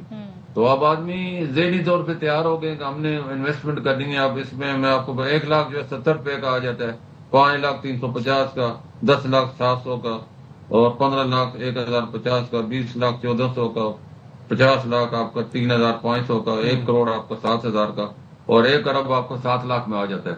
تو اب یہ ایک آدمی کہتا ہے یار اتنے بڑا میں تو اربپتی بھی بن سکتا ہوں, کوئی اتنا زیادہ انویسٹمنٹ مجھے نہیں کرنی. اور ہو سکتا ہے کیونکہ جب اکنامک سیکشن لگی تھی ایران پہ 2018 میں, تو اس وقت یہ 45,000 اور 50,000 کا 1 کروڑ آ رہا تھا. اب لوگوں کے منہ میں وہی خواب آ رہا ہے کہ اگر یہ اکنامک سیکشن ہٹ گئی تو شاید یہ دوبارہ نہیں. تو بوستان صاحب ہم آپ سے جاننا یہ چاہ رہے ہیں کہ اب یہ جو آپ نے بتایا کہ 1 ارب ایرانی ریال جو ہے وہ 7 لاکھ روپے پاکستانی روپے کے حساب سے آ رہے ہیں, اور اب لوگ یہ سوچ رہے ہیں کہ ہم انویسٹ کر دیتے ہیں اور بعد میں جب ایرانی کرنسی کی ویلیو بڑھے گی تو ہم تو ارب خرب پتی ہو جائیں گے. یہ آپ کو لگتا ہے کہ یہ اس میں اب یہ ہوگا, یا اس میں مت کس حد تک ہے, صداقت کس حد تک ہے, یہ ذرا بتائیے. دیکھیے حقیقت میں آنا چاہیے, آنکھیں بند کر کے کوئی بھی چیز نہیں لینی چاہیے. اس کی جو حقیقت میں نے بتائی ہے کہ یہ لوگوں کا خیال ہے, کیونکہ ضروری نہیں ہے کہ یہ 50,000 کا ہو جائے یا 45,000 کا ہو جائے. مطلب ایک وقت تھا, ٹھیک ہے, ماننے والی بات ہے. اب کیا حالات ہیں, اپنی ویلیو کتنے میں سیٹ کرتے ہیں. عموماً جتنے بھی عراق لے کے جنگ ہوئی تھی, افغانستان وار ہوئی تھی, تو وہاں پہ ان کی کرنسی بھی اسی طرح جیسے اب اتنی زیادہ گر چکی تھی, ڈی ویلیو ہو چکی تھی, کہ ان کو پھر تو انہوں نے پھر اس کو ری ویلیو کیا اور ڈالر کے ساتھ اس کا ریٹ بڑھایا. تو آج وہی کرنسیاں, افغانی جو تھا وہ مطلب اسی طرح ٹکوں میں ملتا تھا, آج وہ 70 روپے کا ہو گیا 1 ڈالر کا. اسی طرح عراقی ہے وہ بھی 2 پیسے کا تھا, اب 21 روپے کا ہو گیا. تو یہ اب کیا سیٹ کرتے ہیں, ایران کی حکومت کیا کرتی ہے. پھر اس میں 2-3 چیزیں بھی میں ناظرین کو بتا دوں کہ بعض اوقات کے حکومت جب ٹھیک ہے اکنامک سیکشن ہٹ گئی تو انہوں نے ان کی کرنسیاں کیونکہ 1 کروڑ کی تو سب سے بڑا نوٹ ہے, 50 لاکھ کا بھی ہے, 10 لاکھ کا بھی ہے, 1 لاکھ کا بھی ہے. تو وہ ہو سکتا ہے اپنی کرنسی چینج کریں. جب چینج کریں گے تو اس وقت آپ کے پاس کتنا ٹائم ہوگا, اس وقت آپ کو اویئرنیس ہونی چاہیے, ان کو فوراً تبدیل کر لیں. اگر آپ نے اس ٹائم پیریڈ میں تبدیل نہیں کیا تو یہ آپ کے کاغذ کے ٹکڑے بن جائیں گے, تو وہ آپ کا پیسہ ضائع بھی ہو سکتا ہے. تو اس لیے ڈیمونٹائز جب کوئی حکومت اپنی کرنسی کو کرتی ہے, جو نوٹ تبدیل کرتی ہے, لوگوں کو پتہ ہی نہیں ہوتا, اور وہ سوئے ہوتے ہیں, جب جاگتے ہیں تو چڑیاں چوگی کھیت والے حساب ہوتے ہیں. اچھا ملک صاحب ایک چیز اور بتا دیں, پاکستانی مارکیٹ میں ایرانی جو ریال ہے اس کی خرید و فروخت قانونی اور ریگولیٹڈ ہے. ظاہر لوگوں کو سمجھتے ہی چیزوں کو سمجھیں گے, لیکن یہ ریگولیٹڈ ہے, اسٹیٹ بینک نے کوئی ایڈوائزری دی ہوئی ہے اس حوالے سے؟ جی بالکل، اس پہ کوئی پابندی نہیں ہے، بائنگ سیلنگ آپ کر سکتے ہیں ایکسچینج کمپنیوں سے، مطلب ہے کہ جو غیر لائسنس یافتہ یا باہر کے لوگوں سے نہیں کرتے، ایکسچینج کمپنی باقاعدہ آپ کو رسید دیتی ہیں اور اس کو الاؤ ہے، لیکن یہ بھی قانون ہے کہ کوئی بھی غیر لائسنس یافتہ کوئی کرنسی کی خرید و فروخت موومنٹ نہیں کر سکتا. دیکھا آپ نے ابھی خبروں میں بھی بتایا کہ 29 ارب لوگوں نے پکڑا ہے جو کہ غیر قانونی طور پہ لے کے آ رہے تھے. ان کے پاس کوئی نہ کوئی رسید تھی، نہ کوئی ان کے پاس باہر سے بھی، اگر ایران سے بھی فرض کوئی آدمی آتا ہے ڈکلیریشن فارم ہوتا ہے وہ کرنا ہوتا ہے تو وہ پیش نہیں کر سکے. اب اس طرح لوگوں کو اویئرنیس بھی ہونی چاہیے، اپنی رسیدیں ساتھ رکھیں. کوئی بھی ایجنسی آپ دکھائے تو آپ کو رسید لازمی ہونی چاہیے تاکہ ایسا نہیں کہ آپ کو گھر لیا جائے. اچھا اور کہنے کو تو 1 ارب بہت لگتا ہے. اب دیکھو نا 1 ارب 7 لاکھ میں اگر آ جاتا ہے تو وہ، لیکن جب آپ نام لیں گے 1 ارب کی کرنسی پکڑی گئی تو لوگ بڑے حیران ہوتے ہیں. یہ نہیں پتا کہ 1 ارب کی ویلیو کیا ہے. تو یہ بھی چیزیں ہوتی ہیں. 1 کروڑ کا تو ایک نوٹ بھی ہے نا ایرانی ریال کے اندر، وہ تو ایک نوٹ ہی 1 کروڑ روپے کا ان کی کرنسی کے اندر ہے. اسٹیٹ بینک نے سر، اسٹیٹ بینک نے اس حوالے سے کوئی ایڈوائزری جاری کی ہے؟ اسٹیٹ بینک نے تو کوئی نہیں کی، نہ ہی اسٹیٹ بینک نے تو یعنی کس چیز پہ جب بین ہوتا ہے تو پھر کوئی کرتا ہے، باقی اس پہ تو بین ہے نہیں نا. اسٹیٹ بینک کبھی لوگ خرید رہے ہیں. بڑی اچھی بات یہ ہے کہ پہلے ہمارے جو ٹریڈر تھے، ہماری حالانکہ پاکستانی کرنسی اور ایرانی کرنسی ایلسیاں بھی کھل سکتی ہیں، ٹریڈ بھی ہو سکتا ہے قانونی طور پہ. ڈالر پہ سینکشن ہے ایران کے ساتھ، لیکن لوکل کرنسی میں آپ کاروبار کر سکتے ہیں. جب سے ایرانی ریال کی مارکیٹ میں ڈیمانڈ آئی ہے تو اب جو ہمارے ٹریڈر ہیں، پہلے وہاں فرض کیا آپ چاول بیچنے جاتے تھے ایران میں بارڈر پہ، آپ ان سے ایرانی کرنسی لیتے ہی نہیں تھے کیونکہ پاکستان میں اس کو ایکسیپٹ ہی نہیں کر سکتا. تو لوگ اس کو سیٹلمنٹ جو کرتے تھے وہ ڈالر کے ساتھ کرتے تھے یا درہم کے ساتھ کرتے تھے. تو اب جب سے ایرانی کرنسی کی ڈیمانڈ بڑھی ہے تو اب لوگ ایرانی ریال بھی یعنی ٹریڈر سے لے رہے ہیں اور اس کو مارکیٹ میں آ کے بیچ رہے ہیں. اور تو اس میں ہمارے جس طرح لوگ اگر وہاں سے کوئی ڈیزل لے رہا ہے یا وہاں سے کچھ چیزیں لے رہا ہے تو وہ بھی ایرانی ریال ان کو دے رہا ہے. تو یہ ایک بڑا اچھا ٹرینڈ بن گیا جس کی وجہ سے بڑے پیمانے پہ اس کی خرید و فروخت ہو گئی ہے. ٹھیک ہے ملک بوستان صاحب، بہت شکریہ. بہت سارے ایشوز تھے اس حوالے سے آپ نے کلیئر کیے کہ کیا سچویشن ہے. تو لوگوں سے گزارش ہے بھائی جو بھی ٹرینڈ آ جائے کرے، ہیش ٹیگ بن جائے کرے، اس کو فالو نہ کیا کریں. خاص طور پہ جب اس طرح کے معاملات ہو، اس میں قانونی پہلوؤں کو مد نظر رکھنا بڑا ضروری ہے اور آپ کا نقصان نہ ہو. اور اپنی ریسرچ آپ کیا کریں، اپنا ڈیٹا کلیکٹ کیا کریں اور اس کے بعد آپ کچھ نہ کہیں پہ انویسٹ کیا کریں، چاہے وہ گولڈ ہے چاہے وہ سلور ہے. ہم جب سلور کی باتیں بھی ہوتی تھی ہم تب بھی آپ سے کہتے تھے کہ ہمارے اس پہ نہ رہیں، آپ اپنی ریسرچ خود کریں کیونکہ یو نیور نو کہ یہ چیزیں کب اپ جا رہی ہیں کب ڈاؤن جا رہی ہیں. تو اپنی ریسرچ بڑی امپورٹنٹ ہے. جب جنگ کے حالات بنتے ہیں نا تو بہت کچھ اوپر نیچے ہوتا ہے، مارکیٹ پریڈکٹ ہی نہیں کر پاتی ہے. آپ دیکھیں اسٹاک ایکسچینج دنیا بھر کی کیسے بہیو کرتی ہے. تو ان چیزوں کا ذرا تھوڑا تحمل رکھیں، حالات نارمل ہونے دیں، دین پھر go whatever investment you want to do. ہم لیں گے چھوٹی سی بریک، حاضر ہوں گے بریک کے بعد. اسٹے دیر ود اس.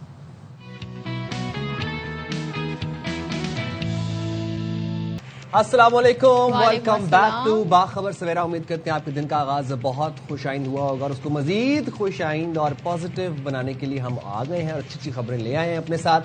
پاکستان کے لیے حوالے سے جو بھی اب خبریں آ رہی ہیں، ہر خبر الحمدللہ پازیٹیو ہے اور خوش آئند خبر ہے. اب یہ بھی آپ سن لیں کہ پاکستان اسٹاک مارکیٹ میں 100 انڈیکس میں 4919 پوائنٹس کا اضافہ ریکارڈ کیا گیا ہے. 100 انڈیکس 1,70,554 پوائنٹس پر اس وقت ٹریڈ کر رہا ہے. تو پاکستان اسٹاک مارکیٹ میں ایک مثبت رجحان دیکھا جا رہا ہے. 100 انڈیکس میں 4,919 پوائنٹس کا اضافہ دیکھا گیا ہے.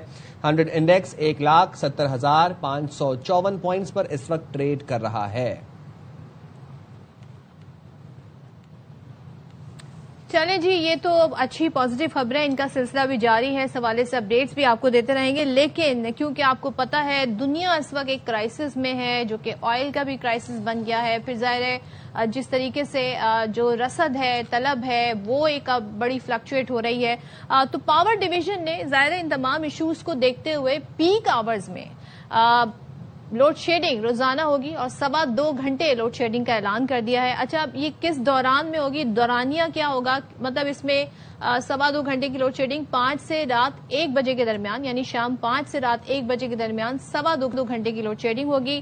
اور ترجمان کا کہنا ہے اس اقدام سے جی جو مہنگا ایندھن ہے اس سے بجلی کی قیمتوں میں ممکنہ اضافے کو روکا جا سکے گا. لیکن کراچی، حیدرآباد میں لوڈ شیڈنگ نہیں ہوگی کیونکہ ظاہر ہے یہاں کا ہم دیکھتے ہیں تھوڑا سا ایک ڈفرینٹ سسٹم ہے اور جس کی وجہ سے فرنس آئل پر کم انحصار ہے اور وزیر اعظم کی ہدایت پر CMM-CFFD گیس پاور پلانٹس کو دی گئی ہے. تو پاور ڈویژن کا کہنا ہے کہ اس سے بجلی کی قیمت میں 80 پیسے فی یونٹ اضافے کا جو اضافی لوڈ مینجمنٹ ہے اس کو روک دیا گیا ہے. اچھا جی، بر وقت اقدامات نہ کیے جاتے تو قیمت میں 5 سے 6 روپے فی یونٹ اضافہ ہو سکتا تھا. موجودہ انرجی کرائسس کی وجہ سے حکومت نے ملک بھر میں بابڈا نے لوڈ شیڈنگ کرنے کا اعلان کر دیا ہے. ایسے میں گرین انرجی بہت بڑا سہارا بن گئی ہے. جن لوگوں کے گھروں میں سولر لگا ہوا تھا کہ وہ نیٹ میٹرنگ والا جو سارا سین تھا وہ ہے. خاص طور پر مشرق وسطی کی جنگ اور آبنائے ہرمز سے توانائی سپلائی میں ممکنہ رکاوٹوں کے باوجود پاکستان ایک غیر معمولی جو مثبت پہلو ہے پاکستان میں جو ٹرینڈ ہے وہ سامنے آیا ہے. امریکی نشریاتی ادارہ CNN یہ رپورٹ کر رہا ہے کہ اب اس حقیقت کو تسلیم کیا جا رہا ہے گلوبلی بھی کہ پاکستان میں شمسی توانائی کا تیزی سے فروغ ایک خاموش انقلاب کی صورت میں اختیار کر چکا ہے. اینڈ بائی دا وے یہاں پہ میں مینشن کرنا چاہوں گا کہ یہ جو خاموش انقلاب ہے گرین انرجی کا، اس کا سہرا عوام کے سر ہی جاتا ہے. انڈیویجول کیپیسٹی میں لوگوں نے دیکھیں یہ ہوتی ہے right investment and right time, تو یہ لوگوں نے کی اور اس وقت ہم نے دیکھا کہ ظاہر ہے اس طریقے سے ساری چیزیں بھی نہیں تھی اور بڑے پیمانے پر لوگ بجلی کے بھاری بھرکم بل دے کر تنگ آ گئے تھے، تو لوگوں نے پھر یہ طریقہ نکالا. اب اسی پر بات کر لیتے ہیں. اس میں بڑے آرٹیکلز بھی لکھے گئے ہیں. ہمارے ساتھ اس وقت موجود ڈاکٹر خالد ولید انرجی اکانومسٹ ہیں. Thank you so much doctor Khalid join کرنے کے لیے. سب سے پہلے تو بتائیے گا ظاہر ہے جنگ کے تناظر میں یہ کٹھن فیصلے لیے جا رہے ہیں اور ہم دیکھ رہے ہیں کہ لوڈ شیڈنگ ہوگی 2.25 گھنٹے، بٹ مجھے یہ بتائیے گا جو پاکستان میں گرین انرجی جسے خاموش انقلاب کہا گیا اور عالمی میڈیا بھی اس کا اعتراف کر رہا ہے، کس حد تک درست ہے یہ اور یہ کس دورانیے کی ہم بات کر رہے ہیں؟ کب سے یہ ٹرینڈ شروع ہوا؟ کیا فیکٹرز بنے جو ہم اس انقلاب کی طرف بڑھے، اس خاموش انقلاب کی طرف؟ جی بہت شکریہ. جو ابھی پاکستان کو لائم لائٹ ملی ڈپلومیسی کی، اس سے پہلے جو پاکستان کو گلوبل لائم لائٹ ملی وہ پاکستان کا سولر ریولوشن تھا. اور آپ کی بات بالکل ٹھیک ہے کہ یہ کمیونٹی ڈریون ہے، یہ پیپل ڈریون ہے. لوگوں نے خود سے یہ انویسٹمنٹ کی ہے. اگر میں تھوڑے سے آپ کو اگزامپلز دوں، پاکستان نے 2015 سے لے کے جو لوڈ شیڈنگ کرائسس تھا اس کو سالو کرنے کے لیے کوئی اراؤنڈ 6 سے 7 بلین ڈالر کا قرضہ لے کے اپنے کول پاور پلانٹس لگائے، جس سے اس ٹائم پہ لوڈ شیڈنگ ختم ہو گئی. لیکن ابھی کیا ہوا ہے، ابھی آپ نے 6 سے 7 گیگا واٹ کے سولر پینلز لگائے ہیں بغیر کسی قرضے کے، بغیر کسی ہارڈ کنڈیشنز کے، تو اس کا کریڈٹ جو ہے وہ لوگوں پہ جاتا ہے. اس کی سب سے بڑی وجہ بھی یہ تھی کہ آپ کی جو گرڈ کی بجلی تھی وہ مہنگی ہوتی جا رہی تھی اور لوگوں نے جو ہے وہ اس مہنگی بجلی سے چھٹکارا لینے کے لیے سولر پینل جو ہے وہ لگا لیے. اگر اس کو آپ کمپیئر کریں اپنی RLNG کنزمپشن سے، تو 2022 سے 2023 تک آپ کی جو RLNG کنزمپشن تھی وہ آپ کی ٹوٹل جنریشن کا کوئی اراؤنڈ 30 سے 40% تھی. ابھی وہ کم ہو کے اس سال میں جو پروجیکٹڈ ہے وہ آپ نے 15% ٹوٹل بجلی جو ہے وہ RLNG سے بنانی ہے. اگر سولر ریولوشن نہ آیا ہوتا تو پاکستان کا انحصار امپورٹڈ RLNG پہ، امپورٹڈ فیولز پہ اس سے کئی گنا زیادہ ہونا تھا اور ہم شاید زیادہ مشکل سچویشن میں ہوتے. لیکن اگر ابھی بھی آپ 15% RLNG کو سسٹم سے نکال دیتے ہیں کیونکہ وہ قطر سے نہیں آ رہی ہوگی، تو آپ کو لوڈ شیڈنگ کرنی پڑے گی، خاص طور پہ آپ کے جو پیک آرز ہیں. کیونکہ اگر آپ پچھلے سال کا ٹرینڈ دیکھیں RLNG پلانٹس کا تو وہ شام کے اوقات میں زیادہ چلے ہیں. اس کا مطلب ہے کہ پیکنگ پاور پلانٹس ہیں وہ، تو شام کو لوڈ شیڈنگ جو ہے وہ ہوگی. تو اس کو اگر آپ سولر ایکویشن میں نہ ہوتا تو دن میں بھی آپ کو لوڈ شیڈنگ کرنی پڑتی اور کرائسس جو ہے وہ زیادہ سویئر ہو جاتا، خاص طور پہ ان مہینوں میں جس میں آپ کی الیکٹریسٹی ڈیمانڈ جو ہے وہ ایکسپونینشلی بڑھنا شروع کرتی ہے اپریل مئی کے مہینوں میں. اچھا، یہ تو اس تمام تو یہ جو مشرق وسطی میں ایک وار چھڑی اس کے بعد اس کے گلوبلی ہم نے دیکھا افیکٹس آئے. اس میں ہم نے تو یہ چیز سیکھ لی ہے کہ ہمیں اپنے جو نیچرل ریسورسز ہیں ان پہ اب ریلائی کرنا چاہیے رادر دین دا امپورٹڈ فیکٹرز، چاہے وہ تیل کی بات ہو یا پھر وہ بجلی جنریٹ کرنے کی بات ہو. لیکن اگر 25% بجلی شمسی توانائی سے حاصل ہونے لگی ہے جس طرح سے رپورٹ ہو رہا ہے، پھر لوڈ شیڈنگ کی کیا ضرورت ہے؟ جی دیکھیں، لوڈ شیڈنگ جو ہے وہ پیک ٹائم میں ہو رہی ہے جب سولر نہیں ہوتا. اس کا ایک طریقہ یہ تھا کہ گورنمنٹ کے پاس 2 مہینے تھے، شاید ہم سستی کر گئے، ملک میں بیٹری ایمرجنسی نافذ کر دی جاتی. لوگوں کو انسینٹیو دیا جاتا بیٹری انسٹال کرنے پہ. اس سے یہ ہونا تھا کہ دن کے اوقات میں جو آپ سولر سے بجلی گرڈ کو بیچ رہے ہیں اس ٹائم پہ شاید گرڈ کو اتنی ضرورت بھی نہیں ہوتی, تو وہ بیٹریز میں سٹور کر لی جاتی, اور رات کے ٹائم پہ اگر وہ بجلی بیچی جاتی تو اس کا انسینٹیو زیادہ ہوتا. اس سے آپ کے جو پیکنگ آورز ہیں اس میں آپ کو سپورٹ ملتی, خاص طور پہ آپ کو رینیبل انرجی مل رہی ہوتی اور سستی بجلی مل رہی ہوتی, تو اس سے شاید کرائسس کو زیادہ اچھے سے مینیج کیا جا سکتا تھا. اگر آپ تھوڑا سا اپنے کنزمپشن کو سمجھیں, کنزمپشن پیٹرن کو, تو اگر ملک کو میں 3 حصوں میں ڈیوائڈ کروں, نارتھ, سینٹر اور ساؤتھ, تو جو سینٹر کی کنزمپشن ہے وہ نارتھ اور ساؤتھ دونوں کو ملا بھی لیں تو بھی سینٹر کی کنزمپشن زیادہ ہے, اور آپ کے جتنے بھی RLNG پلانٹس ہیں وہ آپ کے سینٹر میں لگے ہیں, پنجاب میں لگے ہیں خاص طور پہ, وچ مینس کہ آپ کو سینٹر کا جو لوڈ ہے اس کو مینیج کرنے کے لیے شام کے اوقات میں چلائے جاتے ہیں. اور اگر آپ سولر کی پینیٹریشن دیکھیں وہ بھی سینٹر میں زیادہ ہے, تو اگر آپ نے بیٹری سولوشنز اور لوگوں کو بیٹری کے انسینٹیوز دیے ہوتے تو وہ والی الیکٹریسٹی جو ہے وہ سٹور کی جا سکتی تھی, اور ابھی جو لوڈ شیڈنگ ہو رہی ہے وہ نہ ہوتی. تو ابھی کی جو لوڈ شیڈنگ ہے وہ کیپیسٹی کا شاید اتنا ایشو نہیں ہے, وہ اس چیز کا ایشو ہے کہ چونکہ آپ کو رات کے اوقات میں مہنگے پاور پلانٹس چلانے پڑیں گے, خاص طور پہ آپ کے RFO پلانٹس, ان کا جو ریٹ ہے وہ 45 روپے پر یونٹ بڑا ہے. یہ ایشو ہے ظاہر ہے, جو ہمارے IPP ہیں یہ بڑا ایک مسئلہ بنا ہوا ہے, ایک بوجھ بنے ہوئے ہمارے پوری اکانومی پر بھی اور سسٹم پر بھی. ایک چیز مجھے بتائیے گا, ہم اسے خاموش انقلاب کہہ رہے ہیں, آرٹیکل لکھے گئے, جنگ سے بہت پہلے کی بات میں بتا رہی ہوں, 2025 کی شروع کی بات بتا رہی ہوں, جب اس طرح کے آرٹیکلز بڑے بڑے ہم دیکھ رہے ہیں جریدوں میں شائع ہوئے, لیکن حکومت کی جانب سے ہم نے دیکھا اس کو اس طرح سے اون نہیں کیا گیا. حکومت کے فیصلے جو تھے, پھر وہ نیٹ میٹرنگ پالیسی لے آئے, گرین انرجی کو فروغ دینے کے لیے ایک طریقے سے رکاوٹ بھی بنے. تو آپ سمجھتے ہیں کہ ہم ایک طرف تو جب ایمرجنسی ہوتی ہے تو بچت کی طرف جاتے ہیں, لیکن جب نارمل حالات ہوتے ہیں تو ہم ایسی پالیسی ڈیزائن نہیں کرتے کہ ہم امپورٹڈ چیزوں پر, امپورٹڈ آئل پر کم سے کم انحصار کریں. تو یہ جو پالیسیز ہیں یہ فلاڈ ہیں, آپ کو لگتا ہے ان کو بہت بہتر کرنے کی کوشش کی جا سکتی ہے, پہلے کی جا سکتی تھی؟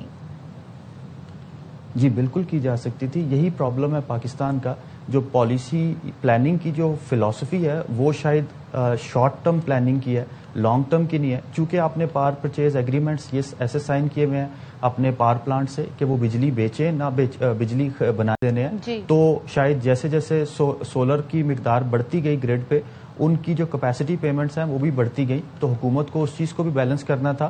پالیسی شاید یہ ہونی چاہیے تھی کہ جیسے جیسے سولر کی جو کوانٹٹی ہے وہ بڑھتی جا رہی ہے ملک میں, ساتھ ساتھ میں جو آپ کے امپورٹڈ کول پلانٹس ہیں یا آپ کے جو امپورٹڈ فیول پہ چلنے والے پلانٹس ہیں ان کو آپ ارلی ریٹائر کرتے جاتے. اس کے لیے بھی کلائمیٹ فائنینسنگ موجود ہے اگر آپ فائنینشیل انسٹرومنٹس کو لے کے آتے. اس کے ساتھ پھر آپ کو گرڈ میں بیٹریز پہ انویسٹ کرنا تھا, خاص طور پہ سوڈیم آئن بیٹریز میں. لیتھیم آئن بیٹریز چونکہ مہنگی ہیں, پاکستان میں سوڈیم آئن بیٹریز کا پوٹینشیل بڑا زیادہ ہے, کھیوڑا میں نمک کے ذخائر ہیں, وہاں سے آپ سوڈیم بنا سکتے ہیں. تو اگر اس طرح کی جامع کمپریہنسو انٹیگریٹڈ پلاننگ ہوتی تو ہم شاید ایک بہتر پوزیشن میں ہوتے اور ہم اس کرائسس کو زیادہ اچھے طریقے سے سالو کر سکتے.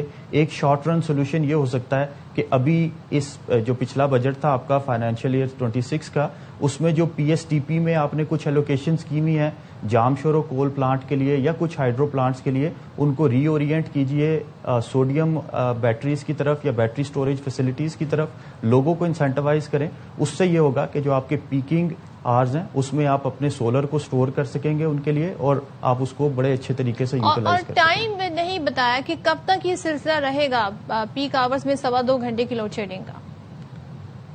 دیکھیں ابھی جو آپ کا یہ مہینے ہوتے ہیں جنوری, فیبروری, مارچ, اپریل, اس میں آپ کی ہائیڈل پروڈکشن کم ہوتی ہے چونکہ برف پگھل نہیں رہی ہوتی. جیسے جیسے برف پگھلنا شروع ہوگی آپ کی ہائیڈرو پروڈکشن بڑھے گی تو شاید یہ کم ہو جائے. لیکن چونکہ آپ نے پلان ایسے کیا ہوا ہے 1 سال کے لیے کہ آپ کو 15% بجلی RLNG سے بنانی ہے, اور اس 15% کا زیادہ حصہ آپ نے سمر کے مہینوں میں بنانا ہے, اپریل, مئی, جون, جولائی میں.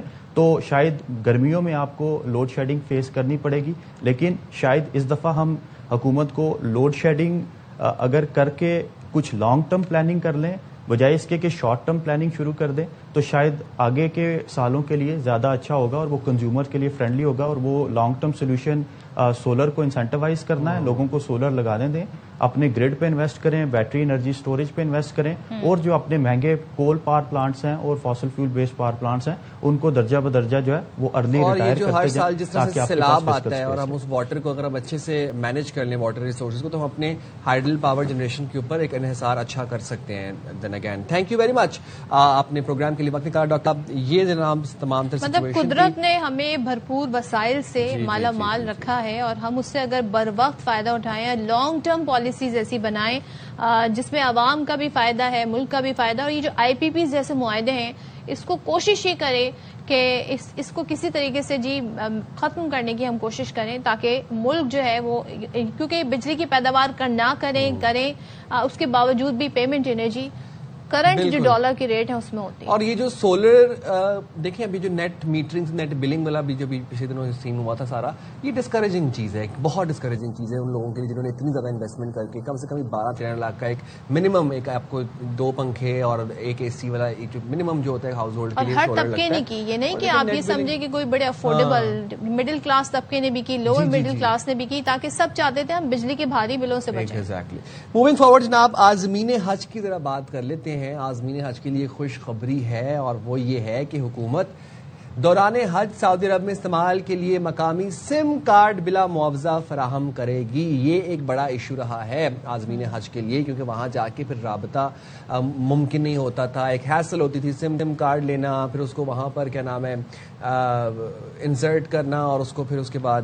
تو یہ ہے کہ ہر حاجی کو قیام کے دوران رابطوں میں آسانی کے لیے مفت کالز اور انٹرنیٹ کی سہولت دی جائے گی. لانگ پیکج یعنی 40 دن قیام کرنے والے حاجیوں کو 600 لوکل اور انٹرنیشنل منٹس اور 40 GB انٹرنیٹ ڈیٹا مفت فراہم کیا جائے گا, جبکہ شارٹ پیکج کے تحت جانے والے حاجیوں کو 300 لوکل اور انٹرنیشنل منٹس اور 25 GB انٹرنیٹ ڈیٹا فراہم کیا جائے گا. تو کیا بات ہے جناب, یہ زبردست خبر ہے اور ظاہر ہے توقع ہے کہ اس سہولت سے پھر 1,19,000 سے زائد عازمین حج مستفید ہو سکیں گے. تو یہ تمام تر خبریں ہم آپ کو اپڈیٹس بھی دیتے رہتے ہیں اپنے شو سے, تاکہ آپ بھرپور طریقے سے ہر چیز سے باخبر رہیں. تو جناب اب بات کر لیتے, پاکستان سپر لیگ سیزن 11 جاری ہے اور بڑی بے چینی سے ویسے شائقین کرکٹ اس بات کا انتظار کر رہے ہیں کہ کب الاؤ ہو سپر 4 مرحلہ جو ہوگا اس میں پھر پبلک بھی جائے. تو ایک دن کا وقفہ تھا اور آج پشاور زلمی اور کوئٹہ گلیڈیٹرز کی ٹیمیں آمنے سامنے ہوں گی. پشاور زلمی اس وقت پوائنٹس ٹیبل پر اگر ہم دیکھیں تو ٹاپ پوزیشن پر ہمیں نظر آ رہی ہے. زلمی نے 6 میچز کھیل کر 5 میں کامیابی سمیٹی ہے. ایک میچ بارش کی نظر ہوگا اور ایونٹ میں ناقابل شکست ٹیم پشاور زلمی 11 پوائنٹس کے ساتھ جیسے کہ میں نے بتایا پہلے نمبر پہ ہے, جبکہ کوئٹہ نے 5 میں سے 2 جیتے, 3 میں شکست کا سامنا کرنا پڑا اور 4 پوائنٹس کے ساتھ یہ 5ویں نمبر پر ہے. تو 5ویں نمبر کی ٹیم پہلے نمبر کی ٹیم سے آج کھیلنے جا رہی ہے, تو دیکھیں گے مقابلہ کیسا ہوتا ہے. اچھا جی, یہ جو ساتھ ذرا کو بتایا کہ PSL کے مقابلے بڑے ہیلتھی ہوتے ہیں اور ایک ہیلتھی کمپٹیشن ہمیں اس میں نظر آتا ہے, کیونکہ ظاہر سی بات ہے ہماری ساری ٹیمز ہی ہماری اور ہم as a Pakistani Hare team کو سپورٹ کرتے ہیں. بٹ دین اگین وہ اپنی سٹی والا بھی ایک تھوڑا بہت ایک ہوتا ہے کمپٹیشن. تو پاکستان سپر لیگ میں آرام کے دن ٹیموں نے جناب مختلف سرگرمیاں کی, تو آپ نے ان کی سرگرمیوں میں بھی نظر رکھی. جی جی جی جی. اور اچھا اب ہو کیا رہا ہے کہ جو ریلز بن رہی ہیں اور جو میمز بن رہی ہیں ویری انٹرسٹنگ, ساری ٹیمز کی جو سوشل میڈیا ہینڈلز ہیں وہاں سے ایک جو کمپٹیشن کی جو ایک وہ ہمیں رائیولری نظر آتی ہے, بڑی ہیلتھی رائیولری. مجھے پیڈل کھیلتے ہوئے نظر آ رہا ہے. یہ جناب یہ لوگ پیڈل کھیل رہے ہیں اور پنڈیز جناب وہ آپ کو بتائیں کہ پیڈل کھیلا اور وہ ریفریش ہونے کے لیے ساحل بھی پہنچے ہیں. یہ دیکھ لیں والی بال کا ساحل, والی بال کھیلا جا رہا ہے. کبھی آپ نے کراچی کے ساحل میں والی بال, صاف ہے ویسے ساحل, آپ یہ دیکھیں بھائی وہ تو ظاہر ہے وہ پوائنٹ ساحل کا سلیکٹ کیا ہوگا نا جو صاف ستھرا سا. اچھا, حیدرآباد کنگز 11 کی ٹیم نے SSU ہیڈ کوارٹرز کا دورہ کیا اور کپتان لیبوشین نے بلٹ پروف جیکٹ پہن کر تصویر بھی بنوائی. یہ منظر آپ دیکھ لیں, تمام تر جو کہتے ہیں نا فن ٹائم چل رہا ہے. اچھا, یہ اور بھی ہمیں پلیئرز نظر آ رہے ہیں جو فورن پلیئرز آ کر یہاں بڑا انجوائے کرتے ہیں. میں یہ دیکھ رہی تھی کہ انہوں نے کہا جی کہ پاکستان میری اب ان ممالک میں چیک لسٹ میں تھا کہ میں یہاں آنا چاہتا تھا اور میری خواہش پوری ہو گئی, اور ہمارے کھانوں کے بڑے فین ہو جاتے ہیں, چاہے وہ صحافی آئیں چاہے وہ کھلاڑی آئیں. اچھا کھانوں کے، ہمارے کلچر کے، ہمارے کپڑوں کے، ہماری مہمان نوازی کے معترف ہوتے ہیں. اب کوئٹہ گلیڈیٹرز کا آپ کو بتاتے ہیں. کوئٹہ گلیڈیٹرز اور لاہور قلندرز کی ٹیمز نے کینسر کو مات دینے والے بہادر بچوں کے ساتھ دن گزارا، اور یہ آپ وہ مناظر دیکھ سکتے ہیں. یہ سروائیورز ہیں، یہ بڑے اسٹرانگ ورلڈ بچے ہوتے ہیں، اور ان کے ساتھ جب وقت گزارتے ہیں، ان سے باتیں کرتے ہیں، ان کا دل بہلتا ہے. بڑے خوشائند اور بڑے اچھے مناظر تھے یہ. دیکھیں وہ اپنے بیٹس بھی بچوں کو سائن کر کے دینا. اچھا جی، کراچی کنگز کے پلیئرز کا بھی بتا دیں، انہوں نے ایک دن کے لیے وہ پینٹرز بن گئے اور انہوں نے مصوری کے جوہر دکھائے، اور ساتھ ہی جی پش اپ چیلنجز جو تھے وہ بھی ایک دوسرے کو دیے اور کر کے دکھائے. یہ پینٹنگ آپ چیک، ماشاءاللہ یہ پینٹنگ گرافٹی لگتا ہے، اس میں ماہر لگتے ہیں نا. بٹ دین اگین ہم یہاں پر یہ دیکھ رہے ہیں کہ ہمارے پلیئرز جو ہیں وہ اور کیا کیا اسکل رکھتے ہیں. یہ پش اپ چیلنج یہاں پر چل رہا ہے تو بہت زبردست مناظر ہیں. یہ سب ٹیمز ہماری ٹیمز، اور جب پی ایس ایل سے ایسے مناظر دیکھنے کو ملتے ہیں تو پی ایس ایل ہمارا وہ برانڈ ہے جس کو ہم نے چھوٹا سا ایسے پال پوس کے بڑا کیا، آج اتنا بڑا ہو گیا کہ اس میں اتنی زیادہ ٹیمز ہو گئی ہیں. 11 سال کا ہو گیا، بڑا ہو گیا، جوان ہو گیا ہمارا پی ایس ایل، اور دنیا بھر میں اس کی بات ہو رہی ہے. بالکل. اور بات کر لیتے ہیں اسپورٹس اینکر پرسن نجیب الحسنین نے ہمیں جوائن کیا. نجیب تھینک یو سو مچ. کل آرام کا دن تھا، لیکن اب ہم دیکھ رہے ہیں پوائنٹس ٹیبل میں بھی پوزیشنز بڑا واضح طور پہ نظر آ رہی ہیں. آج پشاور زلمی کوئٹہ گلیڈیٹر کا میچ ہے. یہ میچ کیسا ہوتا ہوا دیکھ رہے ہیں آپ دونوں ٹیموں کو دیکھتے ہوئے؟ السلام، گڈ مارننگ. زبردست مقابلہ ہونا چاہیے، آلدو مجھے ایسا لگتا ہے کہ پشاور زلمی نے نا تمام باکسز پہ ٹک لگا دیا ہے، اور کوئٹہ گلیڈیٹرز کا ابھی تک کچھ سمجھ نہیں آ رہا کہ وہ کہاں کس پوزیشن پہ پلیس ہو رہے ہیں. شروع میں ان کے کچھ گیمز اچھے ہوئے، اس کے بعد وہ تھوڑا ڈاؤن فال آیا، اب وہ 5ویں نمبر پہ ہیں. زلمی نے جو ملتان سلطان کے ساتھ میچ کھیلا ہے ایک دن پہلے، اس کے بعد اس نے اپنی سپریمیسی دکھا دی ہے. یہ الگ بات ہے کہ ان کے بنگلہ دیشی پلیئرز جو کہ بہت ہی اچھا کھیل رہے تھے، چاہے وہ نائید رانا ہو، چاہے وہ شریف الاسلام ہو، وہ واپس چلے گئے ہیں نیوزی لینڈ کے خلاف سیریز کھیلنے کے لیے. تو کیا ان کی کمی ان کو مس کریں گے، ان کی کمی محسوس ہوگی. آلدو ان کے پاس اچھے بالرز ہیں لوکل میں بھی جو ریپلیس کر سکتے ہیں، اور اب ان کے پاس جیمز ونس کی بھی جگہ بن جائے گی ایز اے فورن پلیئر، تو بیٹنگ ان کی اور مضبوط بھی ہو جائے گی. تو یہ آج پتہ چلے گا جو چینجز آئیں گے نا ٹیم میں، اس کو وہ کیسے ڈیل کرتے ہیں. But very well balance side. اچھا نجیب بھائی، کوئٹہ کے 5 میچز میں 4 پوائنٹس ہیں. آج کا میچ کوئٹہ کے لیے کتنا امپورٹنٹ ہونے جا رہا ہے؟ دیکھیے اب میں آپ کو بتاؤں، ایک ملتان سلطان اور ایک پشاور زلمی، اس کے علاوہ نا کوئی سیف نہیں ہے. سب کو اپنے ہر میچ میں 100% دینا ہے، کیونکہ جہاں آپ نے غلطی کی اور دوسری ٹیم نے اپنے میچ میں فائدہ اٹھایا، اچھا کھیلا، اپنے ویلیویبل پوائنٹس حاصل کرتی گئی، آپ پیچھے جاتے جائیں گے. یہ 8 ٹیموں کا ایونٹ ہو گیا ہے. جو ہم کہتے ہیں نا season 11 is bigger and better than ever, تو وہ کوئی ایسے ہی نہیں کہتے. تو اس میں اب مقابلہ بہت سخت ہے. تو اب جو بھی سب کے 4-4 5 میچز باقی رہ گئے ہیں، تو سب کو اچھا کرنا ہے، سب کو ایسے کھیلنا ہے جیسے یہ آخری موقع ہے. اچھا نجیب، تھوڑا سا ذرا ہم پرفارمنس انڈیویجول وائز بھی آ جاتے ہیں. ابھی تک جو ہم دیکھ رہے ہیں، کیونکہ ظاہر انٹرنیشنل پلیئرز بھی کھیل رہے ہیں، اگر ہم بیٹرز کی بات کریں تو اس میں کشال مینڈس ہے، 309 رنز بنائی انہوں نے 5 اننگز میں، فرسٹ پوزیشن ہے. صاحبزادہ فرحان ورلڈ کپ میں اچھا پرفارم کر بھی رہے تھے، 249 رنز کے ساتھ 5 اننگز انہوں نے کھیلی ہیں. اب بابر اعظم تیسرے نمبر پر ہے، 230 رنز 5 اننگز. تو یہاں پہ آپ کیا دیکھ رہے ہیں؟ پاکستانی پلیئرز ہی چھائے ہوئے. اسی طریقے سے ہم دیکھ رہے ہیں شاہین آفریدی ہیں، اور بھی بالرز کی میں بات کروں جو کہ ہمیں ٹاپ پوزیشن پر نظر آ رہے ہیں. انٹرنیشنل پلیئرز وہ امپیکٹ کیا نہیں ڈال پا رہے ہیں، یا آپ سمجھتے ہیں کہ ابھی ظاہر ہے یہاں پر آئے ہیں، ایک کلائمیٹ ڈفرینٹ ہے، تھوڑا سا کنڈیشنز ڈفرینٹ ہیں ان کے لیے؟ نہیں، انٹرنیشنل لیگ میں ایسا نہیں ہوتا، آتے ہی کر رہے ہوتے ہیں پرفارم، اور چھوٹی چھوٹی پرفارمنسز سب کی آ رہی ہے. اور جہاں تک بات ہے مینڈس کی، او مائی گاڈ کیا زبردست کھیل رہا ہے، کیا فارم میں ہے. کراچی آنے کے بعد تو اس نے مزہ ہی کرا دیا ہے. کنسسٹنسی چیک کریں آپ، کہ مطلب ایسا لگ رہا تھا کہ اچھا 100 کیا تو پھر نہیں کر پائے گا، پھر ایک 68 کی اتنی زبردست اننگ کھیلی. آئی مین جسٹ انبلیویبل. بہت ہی زبردست مینڈس کی پرفارمنس رہی ہے. صاحبزادہ فرحان کی اچھی فارم تو لگی ہوئی تھی، جیسے آپ نے خود بھی کہا ورلڈ کپ میں بھی تھی. کراچی آ کے وہ تھوڑا سا سلو ہو گئے. اب ان کو دوبارہ سے اپنی اسی طرح کی فارم میں واپس آنا ہوگا. بابر اعظم کو یہ فائدہ ہو رہا ہے کہ Mendis is doing all the major part, تو بابر اعظم ان کے ساتھ چل رہے ہیں, اس کی وجہ سے وہ بیٹنگ پشاور کی اسٹرانگ ہو رہی ہے, and that's why they are at the top of the table, کیونکہ بابر اور مینڈس ان کو بہت اچھا سٹارٹ دے دیتے ہیں. اب ایشو یہ آئے گا کہ جس دن یہ دونوں نہیں چلیں گے تب پشاور کیسا کرے گا, یہ بھی دیکھنے والی بات ہوگی. بٹ اوور آل مجھے جو اچھی چیز لگ رہی ہے نا, Sameer Minhas the young guy, the young kid, وہ اچھا کر رہا ہے. حسن نواز نے اپنی جو ہے ذمہ داری لینا شروع کی ہے. Shan Masood is an excellent candidate for middle order in one day as well, کیونکہ پہلے شان تھوڑا سلو ہو جاتے تھے, ٹیلنٹ ہمیشہ سے تھا, اب وہ اتنا زبردست کھیل رہے ہیں اور کنسسٹنٹلی تیز کھیل رہے ہیں. تو اس PSL 11 میں شان مسعود نے بڑا امپریس کیا ہے. اور and what about the bowlers, Sufiyan Muqeem, Shaheen Shah Afridi, Iftikhar Ahmad.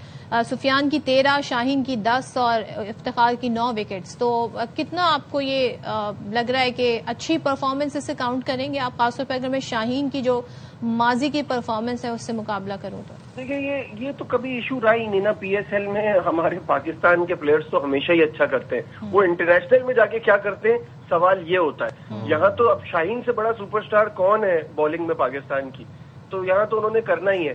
But ہاں, سفیان مقیم نے سلیکٹرز کو بتا دیا ہے کہ آپ اب میرے ساتھ مزید ناانصافی نہیں کر سکتے, آپ مجھے اگنور نہیں کر سکتے, کیونکہ جتنے میچز ابھی کراچی میں ہوئے ہیں اس میں سفیان مقیم کا اتنا زبردست رول رہا ہے. یہ جو ملتان سے جو 2 ٹاپ ٹیمیں کھیل رہی تھی ٹیبل کی, تو اس میں نیک اینڈ نیک چل رہا تھا مقابلہ. وہ جو سفیان مقیم کا ایک اوور آیا اس نے سب کچھ بدل دیا. تو سفیان جس طرح سے کھیل رہے ہیں اور اس وقت لیڈنگ وکٹ ٹیکر بنے ہوئے ہیں, وہ زبردست چیز ہے. حسن علی کو بیچ میں وائرل ہو گیا تھا جس کی وجہ سے وہ تھوڑا پیچھے چلے گئے, ورنہ وہ ہمیشہ ٹاپ پہ رہتے ہیں. ہاں, سب سے زیادہ جو امپریس کیا ہے اسپیشلی کراچی آنے کے بعد وہ افتخار احمد نے کیا ہے, کیونکہ وہ ان پلیبل ہوئے ہیں اس وقت. اور لاسٹلی نجیب بھائی, جب ہم انٹرنیشنل پلیئرز کی بات کر ہی رہے ہیں, یہ بلیسنگ مظہر ربانی 2 سال کی جو پابندی لگی ہے, PCB کے اس فیصلے کو آپ کیسے دیکھتے ہیں؟ جی نجیب بھائی, آپ کو جی بلیسنگ مظہر ربانی ایک اچھے بالر ہیں اور مجھے پسند بھی ہے, لیکن ایسے نہیں ہو سکتا. آپ کی کوئی زبان کی ویلیو ہوتی ہے, کوئی کمٹمنٹ ہوتی ہے. آپ کانٹریکٹ کرنے کے بعد چھوڑ کے جائیں گے تو یہ آپ کو سزا ملنی چاہیے. میں PCB کے اس فیصلے کے ساتھ 100% اگری کرتا ہوں. مجھے تو لگتا ہے 2 سال بھی کم ہے, کیونکہ آپ کو مثال بنانی بہت ضروری ہے. دیکھیے, منی از ناٹ ایوری تھنگ. ایسی اور ایگزامپلز بھی ہیں جو نہیں جاتے ہیں, جن کو آفر آتی ہے وہ کہتے ہیں نہیں ہم نیکسٹ ٹائم چلے جائیں گے, یا ہمیں آئندہ کبھی موقع ملے گا ہم آئیں گے, اب ہم یہاں کمٹمنٹ کر چکے ہیں. تو یہ اصول کی بات ہے. تو اصول پہ تو آپ کوئی کسی قسم کا کمپرومائز نہیں کر سکتے نا. یہ ایک میرے حساب سے بہت اچھا فیصلہ. Rightly sir, thank you very much Najeeb بھائی, آپ نے پروگرام کے لیے وقت نکالا اور اپنی بہت انسائٹ تجزیے سے ہمیں اپڈیٹ بھی کیا. تو ویسے آپ کی کون سی ٹیم ہے آج کی؟ Peshawar Quetta? Peshawar Zalmi, I'll go with the safe side. کیا بات ہے, I'll go with the safe side. میں جی کوئٹہ پہ چلے کرتی ہوں, میں ان کو سپورٹ کر رہی ہوں. کیا بات ہے, آج دیکھ لیں یہ ہیلدی کمپٹیشن ہے جس کی بھی ہم بات کر رہے تھے. ہم جائیں گے بریک پہ, حاضر ہوں گے چھوٹی سی بریک کے بعد. اسٹے دیئر ود اس.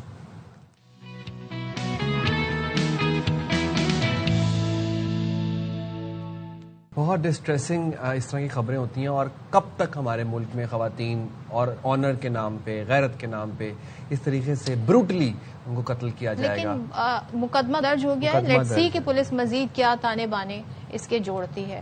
تو یہ افسوسناک واقعات ہو رہے ہیں اور ہم دیکھ رہے ہیں کہ اس پر قانون کو پوری طرح سے حرکت میں آنا چاہیے, اور اسی طریقے سے ڈیٹرنس جو ہے وہ قائم ہو سکے گا. بالکل جی. تو وفاقی وزیر خزانہ محمد اورنگزیب آج کل آپ کو جیسے کہ پتا ہے کہ آج پاکستان اپنی سفارتکاری بھی تیز کر رہا ہے, اور آج کل دوروں پہ بھی ہیں, ڈپٹی پرائم منسٹر بھی, پرائم منسٹر بھی, اور اہم ملاقاتیں بھی کریں. تو محمد اورنگزیب صاحب جو وزیر خزانہ ہیں وہ یہ کہتے ہیں کہ پاکستان کے کردار کو عالمی سطح پر سراہا جا رہا ہے. پاکستان کے ساتھ سعودی حکومت کا تعاون انتہائی اہم ہے. واشنگٹن کے پاکستانی سفارت خانے میں میڈیا بریفنگ میں وزیر خزانہ نے کہا کہ مالی سال کے آخر تک پاکستان کے زر مبادلہ کے ذخائر $18 ارب تک لے جائیں گے.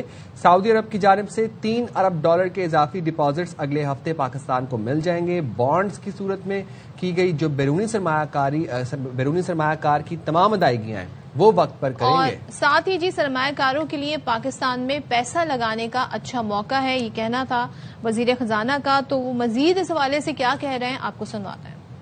$3 بلین کی جو سپورٹ آ رہی ہے in terms of additional deposits جو سعودی گورنمنٹ ہمیں پرووائڈ کرے گی، اور وہ انشاءاللہ اگلے ہفتے کے دوران وہ اس کی جو ڈسبرسمنٹ ہے وہ ہمارے پاس آ جائے گی.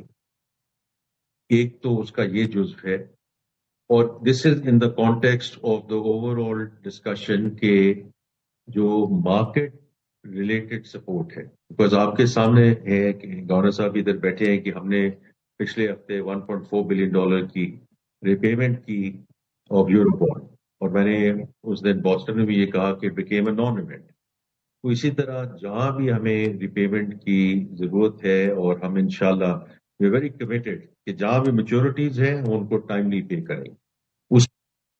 چلیں تو اس اہم ایشو پر بات کر لیتے ہیں. ہمیں خرم شہزاد جو کہ ماہر معاشیات بھی ہیں، مشیر وزیر خزانہ بھی ہیں، ان سے بات کر لیتے ہیں. Thank you so much Shahzad for joining us. تھوڑا سا ہم ذرا سمجھنا چاہ رہے ہیں کیونکہ دنیا بھر کی اکانومی ہٹ ہوئی اس جنگ کی وجہ سے، اور ابھی بھی ظاہر ہے یہ آن گوئنگ سلسلہ ہے، تو اپ اینڈ ڈاؤن کا سلسلہ بھی جاری ہے. جس دن ذرا پازیٹیو نیوز آ جائے تو ہم دیکھتے ہیں مارکیٹ ڈفرینٹ ٹرینڈ کر رہی ہوتی ہے. یہاں پہ میں جو پاکستان کے زر مبادلہ کے ذخائر کے حوالے سے جو وزیر خزانہ نے کہا کہ سال کے آخر تک ہم اسے 18 ارب تک لے جائیں گے. پھر انہوں نے یہ بھی بتایا کہ سعودی عرب کی جانب سے $3 ارب کے اضافی ڈپازٹ اگلے ہفتے پاکستان کو ملیں گے، اور بانڈز کی صورت میں ادائیگی بیرونی سرمایہ کاری کی تمام تر ادائیگیاں وقت پر کریں گے. تو یہ بڑے آپ سمجھتے ہیں کیلکولیٹڈ سٹیپ پاکستان لے رہا ہے، اور یہ وقت کے تقاضا بھی یہی ہے کہ ہم بڑے کوشش رہ کے تمام تر فیصلے کریں. جی السلام علیکم، بہت شکریہ مجھے پروگرام میں لینے کے لیے. بالکل جی، دیکھیں لاسٹ ویک آپ نے دیکھا ہوگا $1.4 بلین تقریباً جو ہے وہ پے آف ہوا ہے، اور یہ ایک نان ایونٹ تھا. آپ کو دیکھیں کچھ آپ کو کوئی ایسی خبر بھی نہیں آئی ہوگی کہ پاکستان اتنا بڑا اماؤنٹ جو ہے وہ پے کر چکے. اب یہ نان ایونٹ ہے، یعنی کہ یہ نارمل چیزیں ہیں کہ آپ کو وقت پہ اپنی ادائیگیاں بھی کرنی ہیں، ہر چیز مینج کرنی ہے وقت پہ، اور الحمدللہ وہ بڑا اچھے طریقے سے ہو رہی ہے. تو لاسٹ ویک یہ پے ہوا ہے، اور اب جو ہے آپ نے دیکھا ہوگا یو اے کی ڈپازٹس بھی واپس کرنے جا رہے ہیں. اور اس میں بیسکلی اچھی بات یہ ہے کہ دیکھیں یو اے نے بہت ساتھ بھی دیا ہے، بہت عرصے سے انہوں نے سپورٹ کیا. تو اگر کبھی میچورٹی آتی ہے اور اگر کوئی بھی ملک اپنا قرضہ اتارتا ہے تو وہ تو بہت اچھی بات ہے، بہت بہتر بات ہے، بجائے اس کے کہ اپنے ریزروز کو کنزمپشن پہ ختم کر دیں، اور ایسے جو ہے وہ اس طرح سے گروتھ کو بڑھائیں کہ جس سے جو ہے قرضے لے کے آپ گروتھ بڑھا کے اور اسے کنزیوم کر دیں، یعنی کہ خرچ کر دیں اپنے ریزروز کو، اسے جو ہے اپنے قرضوں کی ادائیگیوں کے لیے یوز نہ کریں. تو وہ صورتحال بہت خراب ہوتی ہے جو ہم نے دیکھی بھی ہے پچھلے کئی سالوں میں. تو اب یہ معاملہ ہے کہ جو بھی آپ کو قرضہ ملے اسے آپ وقت پہ اپنا اسے کام کریں، اپنی معیشت کو بہتر کریں، اور جو اس کا وقت ہے اسے واپس بھی کریں. اور اس میں دیکھیں کہ اچھی بات کیا ہوئی ہے، سعودی عربیہ نے ایڈیشنل $3 بلین کے ریزروز جو ہے کمٹ کیے ہیں، جو اگلے ویک میں ایکسپیکٹڈ ہیں کہ آ بھی جائیں گے. اور اس کے ساتھ ساتھ یہ بھی ہے کہ جو ایگزسٹنگ $5 ارب کے ان کے ڈپازٹ چلتے آئے ہیں جو ہر سال رول اوور ہوتے ہیں، یہ ہمیشہ آپ کو پتہ ہے نا پرابلم رہا ہے، ہر سال یہ خبریں پہ چلتی ہے کہ جی اب رول اوور ہو رہا ہے نہیں ہو رہا. تو بہت اچھی بات یہ ہوئی ہے کہ وہ 2028 تک رول اوور ہو گئے ہیں. اب ہر سال کی بات نہیں ہے، 2-3 سال کے لیے آپ کو جو ہے وہ رول اوور ہو گئے ہیں وہ بھی. تو اچھی بات یہ ہے کہ یہاں پہ نا روم ملے گا گورنمنٹ کو، پاکستان کو، کنٹری کو روم ملے گا کہ یہ 2-3 سالوں کا اگر جو ہے ہمیں واپس نہیں دینے تو اسے ہم استعمال کر کے اپنی جو ہے وہ اکانومی کی بہتری کر سکتے ہیں، گروتھ لا سکتے ہیں، وہ گروتھ لا سکتے ہیں جو سسٹینیبل ہو، اور اپنے ریفارمز کا پروسیس جو ہے کنٹینیو کر سکتے ہیں. جس میں آپ دیکھیں کل ہی ایک خبر آپ نے دیکھی ہوگی پرائیویٹائزیشن میں جو ایک نئی بیچ آ رہا ہے پرائیویٹائزیشن میں کمپنیوں کا، وہ جو پاور ڈسٹریبیوشن کمپنیز ہیں جو آپ کو پتہ نا سب سے زیادہ لاس میکنگ کمپنیز میں سے آتی ہیں، گورنمنٹ کی جو ادارے ہیں ان کو جو ہے پرائیویٹائز کرنے جا رہے ہیں. اس کی بڈنگ کا کرائیٹیریا، سرمایہ کاری کا کون کرے گا، کیسے آئے گا، وہ اپروول کے لیے آلریڈی جا چکا ہے CCOP کے لیے. تو دیکھیں ریفارم پروسیس اپنی جگہ چلنا، ڈالر اماؤنٹ جو ہے آپ کو ٹائم پہ ملنا، ٹائم پہ ادا کرنا، اور جو ہے آگے جاتے سرمایہ کاری کا کانفیڈنس بہتر کرنا، یہ سب سے بہتر چیز ہے جس سے آپ کی اکانومی کا پوٹینشیل کھلے گا. اور آپ کو پتا جیو پالیٹکس میں ویسے ہی ایک اچھا رول پاکستان کا ہے، پوری دنیا میں نام ہوا ہے. تو یہ سب ملا کے انشاءاللہ آپ دیکھیں گے کہ کنٹری کو بہت فائدہ ہوگا آگے جاتے ہوئے. اور خرم شہزاد صاحب جو ریسنٹلی پاکستان نے اپنی ایک پیمنٹ پے آف کی، اس کے بعد ہم نے دیکھا کہ کچھ حلقوں میں کچھ تھوڑی بہت تشویش بھی ظاہر کی گئی. میں چاہتا ہوں آپ ذرا اس پہ روشنی ڈالیں کہ یہ نارمل روٹین میٹرز ہیں، یہ کوئی ایسی بات نہیں کہ جس کے اوپر بڑی بڑی ڈیبیٹس کی جائیں یا ڈسکشنز کی جائیں. بالکل صحیح کہا آپ نے، بالکل ٹھیک کہا کہ نارمل باتیں ہیں. جیسے آپ قرضہ لیتے ہیں اور اپنے آپ کو بہتر کرتے ہیں اور قرضہ بھی واپس دیتے ہیں اور اس قرضے کا صحیح استعمال بھی کرتے ہیں اور اپنے گھر کو ٹھیک کرتے ہیں. تو دیکھیں یہی چیز میں نے جیسے پہلے کہی کہ ریفارمز جو ہے نا، اسٹرکچرل ریفارمز، اصلاحات جسے کہتے ہیں، چاہے وہ جو پرائیویٹائزیشن ہو، چاہے وہ بجلی سے ریلیٹڈ ہو، انرجی سے ریلیٹڈ ہو، چاہے وہ فسکل ٹیکس سے ریلیٹڈ ہو، کم کرنا ہو ٹیکس کو. اس بجٹ میں بہت کوشش ہوگی کہ بہتری کی جائے اور ٹیکسز کا ایک بیلنس اور بہتر کیا جائے. پھر جو ہے آپ قرضوں کو جو ہے وہ ٹھیک کر رہے ہیں، قرضوں کو زیادہ لانگ ٹرم پہ لے کے جا رہے ہیں. آپ کو یعنی کہ ادائیگیاں بہت آگے کرنا بہتر ہے تاکہ آپ کو روم ملے گرو کرنے کا. دیکھیں پرابلم یہ رہا ہے نا پاکستان میں کہ قرضہ آپ لیتے ہیں اور فوراً آپ کو پے کرنا ہوتا ہے تو آپ کے پاس پلے کرنے کا روم ہی نہیں ہوتا. آپ اس کو اچھی جگہ لگا کے واپس دینے کا آپ کو روم نہیں ہوتا. تو آپ کو جتنے لانگر میچورٹی میں جو ہے قرضے مل رہے ہیں اور جا رہے ہیں وہ اچھے ہیں، بہتر ہے. اور دیکھیں ٹائم پہ پیمنٹس یہ سب سے امپورٹنٹ ہے. آنر کرنا کمٹمنٹ وہ پاکستان نے ہمیشہ کیا ہے. اب دیکھیں 2023 کے اینڈ پہ ہم ڈیفالٹ پہ پہنچ گئے تھے. اب اللہ کا شکر ہے ہم اس سے بہت باہر ہیں اور بہت بہتری کی طرف آمدن ہے. خرم ایک چیز اور جاننا چاہیں گے، ظاہر ہے سارے جو موجودہ صورتحال ہے اس میں ہم نے دیکھا گورنمنٹ نے کچھ میجر اسٹیپس لیے، خاص طور پہ جو مارکیٹ آورز کی ہم بات کر رہے ہیں یا جو فیول کنزمپشن کتنی ہونی چاہیے، پھر ظاہر ہے آئل پرائس بھی بڑھانے پڑے، پھر کم بھی کیے موجودہ صورتحال کو دیکھتے ہوئے. یہ فیصلے کتنے مددگار ثابت ہو رہا ہے اس وقت، جس طریقے سے ظاہر ہے تمام دنیا میں ہم دیکھ رہے ہیں تمام کنٹریز اپنی اکانومی کو ایک طریقے سے لے کر چل رہے ہیں. پاکستان کے سٹیپس آپ سمجھتے ہیں کتنے ہیلپ فل ثابت ہو رہے ہیں اس وقت جو لیے جا رہے ہیں؟ بہت اچھا سوال کیا صدف آپ نے. آپ کو میں ایک ایسٹیمیٹڈ نمبر دیتا ہوں کہ اگر کچھ نمبرز ایسے آ رہے ہیں پیٹرول کے، ڈیزل کی کنزمپشن کے، کہ وہ اب گری ہے، یعنی کہ قیمت بڑی ہے، تو اس میں لوگوں نے آہستہ آہستہ اپنے آپ کو جو ہے وہ کنزمپشن کو کم کرنا شروع کیا. اور اس کی ایک بڑی وجہ یہ بھی ہو سکتی ہے کہ مارکیٹوں کا جلد بند ہونا. دیکھیں پوری دنیا میں صدف یہ اسٹینڈرڈ پریکٹس ہے کہ آپ وقت پہ کھلتے ہیں، وقت پہ مارکیٹ کھولتے ہیں، وقت پہ بند کرتے ہیں. ہمارے یہاں یہ جو ہے کچھ کنٹریز میں یا ہمارے یہاں ایسا ہے کہ ہم بہت لیٹ جو ہے وہ مارکیٹس کھولتے ہیں، بہت لیٹ جو ہے مارکیٹس بند کرتے ہیں. اور کنزیومر بھی اس حساب سے سوچتا ہے کہ جی مارکیٹس تو آرام سے کھلی رہیں گی، آرام سے جائیں. تو جب آپ مارکیٹس جلدی کھولیں گے، جلدی بند کریں گے، جو دنیا میں ہوتا ہے اور ڈیولپڈ مارکیٹس میں ہوتا ہے، یعنی کہ جو بڑی مارکیٹس ہیں، امریکہ میں دیکھ لیں، چائنا میں دیکھ لیں، آپ یورپ میں دیکھ لیں، مارکیٹ جو ہے وہ ٹائم پہ کھلتی ہیں، ٹائم پہ بند ہوتی ہے، تو کنزیومر بھی ٹائم پہ جاتا ہے. تو دیکھیں یہ اگر ہم ڈسپلن لاتے رہیں اور اس کو کنٹینیو کریں، آپ دیکھیں گی ہماری جو امپورٹس ہیں، جو پریشر آتا ہے ڈالر پہ، روپی پہ، اور پریشر آتا ہے کہ جی ہم ایک امپورٹنگ کنٹری ہیں اور سب سے زیادہ انرجی جو ہے ہماری بھی امپورٹ ہوتی ہے، تو اس پہ ہم ان حالات میں نہیں بلکہ عام حالات میں بھی بہت بہتر جو ہے وہ رزلٹ لا سکتے ہیں. تو میرے خیال میں یہ اچھے ڈیسیجنز ہوئے ہیں، یہ پہلے نہیں ہوئے. کووڈ میں ایک مرتبہ کیا ہم نے، وہ ایک بہت بڑا ایک چیلنج تھا، اس میں اچھا نپٹا، اور اس مرتبہ دوبارہ جو ہے قیمتوں کو بھی بڑھایا، قیمتوں کو جہاں کم کرنا تھا وہاں بھی کیا. اور سب سے بڑی بات یہ کہ ان کو سپورٹ دیا جو ولنریبل سیکٹر تھے، چاہے موٹر سائیکلسٹ ہوں، چاہے وہ ڈیزل کے ریلیٹڈ یا ایگریکلچر ہو یا بسز ہوں یا دوسرے ہوں، ان سب کو سپورٹ بھی کیا ایٹ دا سیم ٹائم. اور صوبوں نے، میں پھر یہ کہوں گا، صوبوں نے بہت بڑا ساتھ دیا، رول پلے کیا صوبوں نے ساتھ مل کے، اور مارکیٹوں کو ٹائم پہ کھولا، ٹائم پہ بند کیا. ان سب نے مل کے چیلنج کو دیکھیں نا ابھی تک کیا ہوا ہے، بہتر کیا ہوا ہے. اور میں آپ کو ایک لاسٹ چیز کہتا ہوں کہ آپ دیکھیں، آپ پڑوسی ممالک کی طرف دیکھیں، 600 سے 700 ارب ڈالر کے ریزروز ہونے کے باوجود ان کے لائنیں لگی ہیں. ایل پی جی وہاں شارٹ ہو گئی اور جو ہے وہ پرابلمز ہوئی، اور پیٹرول پمپس پہ لائنیں لگی ہیں، وہاں پہ جو ہے لا اینڈ آرڈر کی سچویشن ہوئی. آپ مجھے بتا دیں پاکستان میں کسی ایک پمپ پہ یا کنٹینیوسلی کوئی لا اینڈ آرڈر کی سچویشن ہوئی ہے؟ نہیں ہوئی الحمدللہ. اس کی وجہ یہی ہے کہ ٹائملی جو ہے وہ مینج کیا ہے، پرو ایکٹیولی مینج کیا ہے. اس میں ہماری لا انفورسمنٹ ایجنسیز سے لے کر پولیٹیکل پورے جو براس ہے سب نے مل کے کام کیا، اور اس کی وجہ سے آج آپ کا کنٹری اتنے بڑی سانحہ کے باوجود بہتر کر رہا ہے. بالکل ایبسولوٹلی سب نے، میں نے کہا نا، مل کے کام کیا ہے. تو ایز اے قوم آپ مل کے جب بھی کام کریں گے، ایسے کرائسس آپ کا انشاءاللہ اس کو بڑے طریقے سے آپ جو ہے ان کرائسس سے نکل سکتے ہیں انشاءاللہ. تھینک یو سو مچ خرم، بہت شکریہ آپ کا.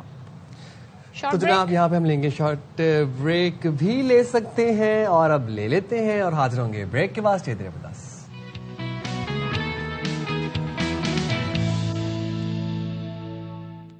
ویلکم بیک جناب. اور یہاں پہ ہم بات کرتے ہیں پاکستان کی بیٹیوں کے حوالے سے جو کہ ہر فیلڈ میں نام روشن کر رہی ہیں، اور ایسی ایک شاندار کامیابی کوئٹہ کی 13 سال کی ہونہار طالبہ ہیں.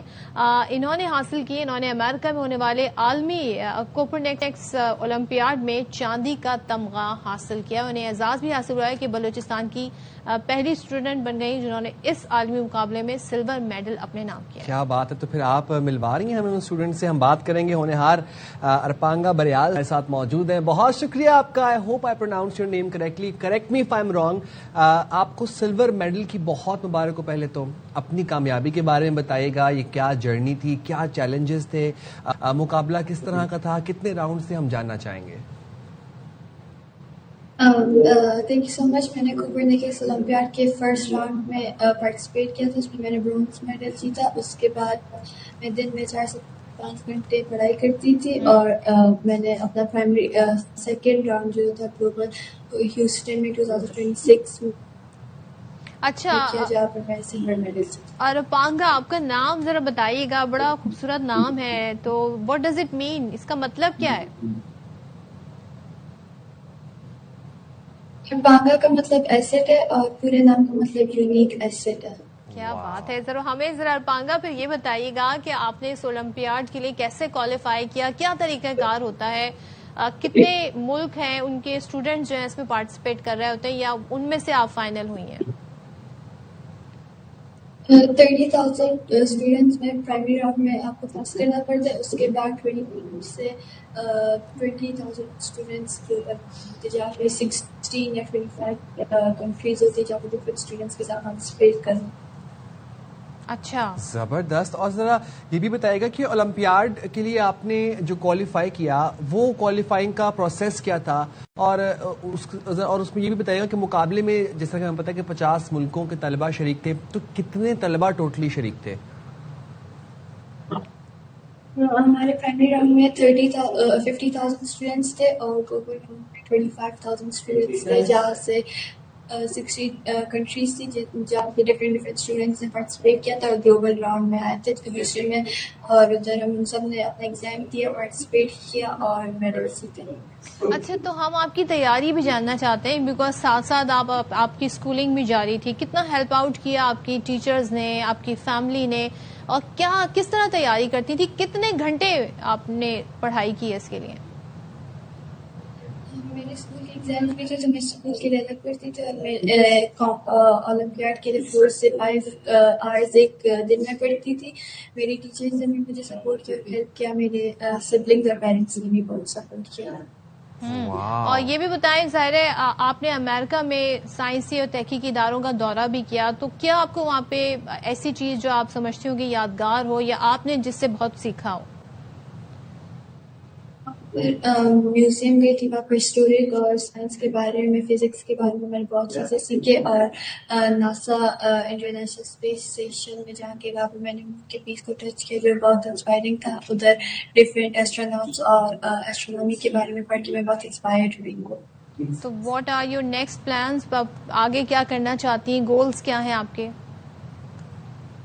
میں چاہتی ہوں کہ میں آگے جا کے اور اولمپیاڈس اور کمپٹیشنس میں پارٹیسپیٹ کروں, اس میں میڈل جیتوں, اپنے کنٹری کا نام روشن کروں, اور میں چاہتی ہوں کہ میں آگے جا کے ایک ڈاکٹر بنوں.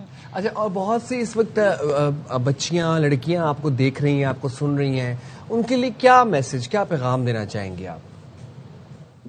میں چاہتی ہوں کہ ان کے پیرنٹس انہیں الاؤ کرے, انہیں سپورٹ میں موٹیویٹ کرے کہ وہ پڑھائی کرے, اسی طرح اور کمپٹیشنس میں جائے, اسکول جائے, اپنے کنٹری کا نام, اپنے صوبے اور اپنے پیرنٹس کا نام روشن کرے. بے شک. ہمیں بہت thank you very much, thank you so much. اور بہت خوش ہوتی ہے جب پاکستان کی بیٹیاں دوسرے ملکوں میں جا کے پاکستان کا نام روشن کرتی ہیں. اسی لیے کہتے ہیں بڑا ضروری ہے اپنی بچیوں کو, اپنی بیٹیوں کو امپاور کرنا, ان میں ان کی کانفیڈنس بلڈنگ کرنا, ان کو سپورٹ کرنا. وہ جس بھی فیلڈ میں, جس بھی لائن آف ورک میں انٹرسٹڈ ہیں, اس چیز میں ان کی اگر پیرنٹس کی سپورٹ شامل ہو تو ہماری جو بیٹیاں ہیں وہ کسی سے کم نہیں. And she is just 13 years old. آپ یہ دیکھیں, اور پڑھائی کے ساتھ ساتھ اور کتنا انٹرسٹ انہوں نے شو کیا کہ کیسے انہوں نے جہاں پہ امریکہ میں جا کے ایسٹروناٹس اور ساری چیزیں دیکھی, تو بڑا اچھا لگا. اچھا جی, کچھ اپڈیٹس آ رہی ہیں وہ ساتھ میں شیئر کر دیتے ہیں. کراچی رینجرز نے اسٹیل ٹاؤن میں کارروائی کرتے ہوئے آمری گینگ کے 2 ملزمان کو گرفتار کر لیا ہے. اور ترجمان رینجرز یہ بتاتے ہیں کہ ملزمان ڈکیتی اور اسٹریٹ کرائم کی وارداتوں میں ملوث ہیں. ملزمان علی محمد اور واجد علی عرف واجہ سے موٹر سائیکل، موبائل، نقدی برآمد ہوئی. ملزم علی محمد نے غیر قانونی پسٹل گینگ کے ساتھی کو 15,000 میں فروخت کیا تھا اور ملزمان کے دیگر ساتھیوں کی گرفتاری کے لیے چھاپے مارے جا رہے ہیں. گرفتار ملزمان کو مزید قانونی کارروائی کے لیے پولیس کے حوالے کر دیا گیا ہے. تو یہ تو جناب کچھ اپڈیٹس آپ کے ساتھ شیئر کی، لیکن ہم موسم کی بات نہ کریں باخبر سویرا میں، ایسا کیسے ممکن ہے؟ موسم کراچی کا اگر آپ ہم سے پوچھنا چاہیں تو آن گراؤنڈ سچویشن یہ کراچی میں گرمی اور باقاعدہ گرمی آ چکی ہے، اور گرمی ایسی والی آ گئی ہے کہ اب ڈر لگ رہا ہے کہ یا تو اے سی چلائے، اے سی چلے گا یا پھر دل چلے گا، دونوں میں سے کوئی ایک ہی چیز چلے گی. جیب خالی ہوگی، بلز کے کون بھرے گا اے سی کے؟ اوپر سے لوڈ شیڈنگ، ابھی وہ جو آپ نے خبر دی 5 بجے سے لے کر 1 بجے تک 2 گھنٹے، کسی کی 2.25 گھنٹے کی لوڈ شیڈنگ ہوگی.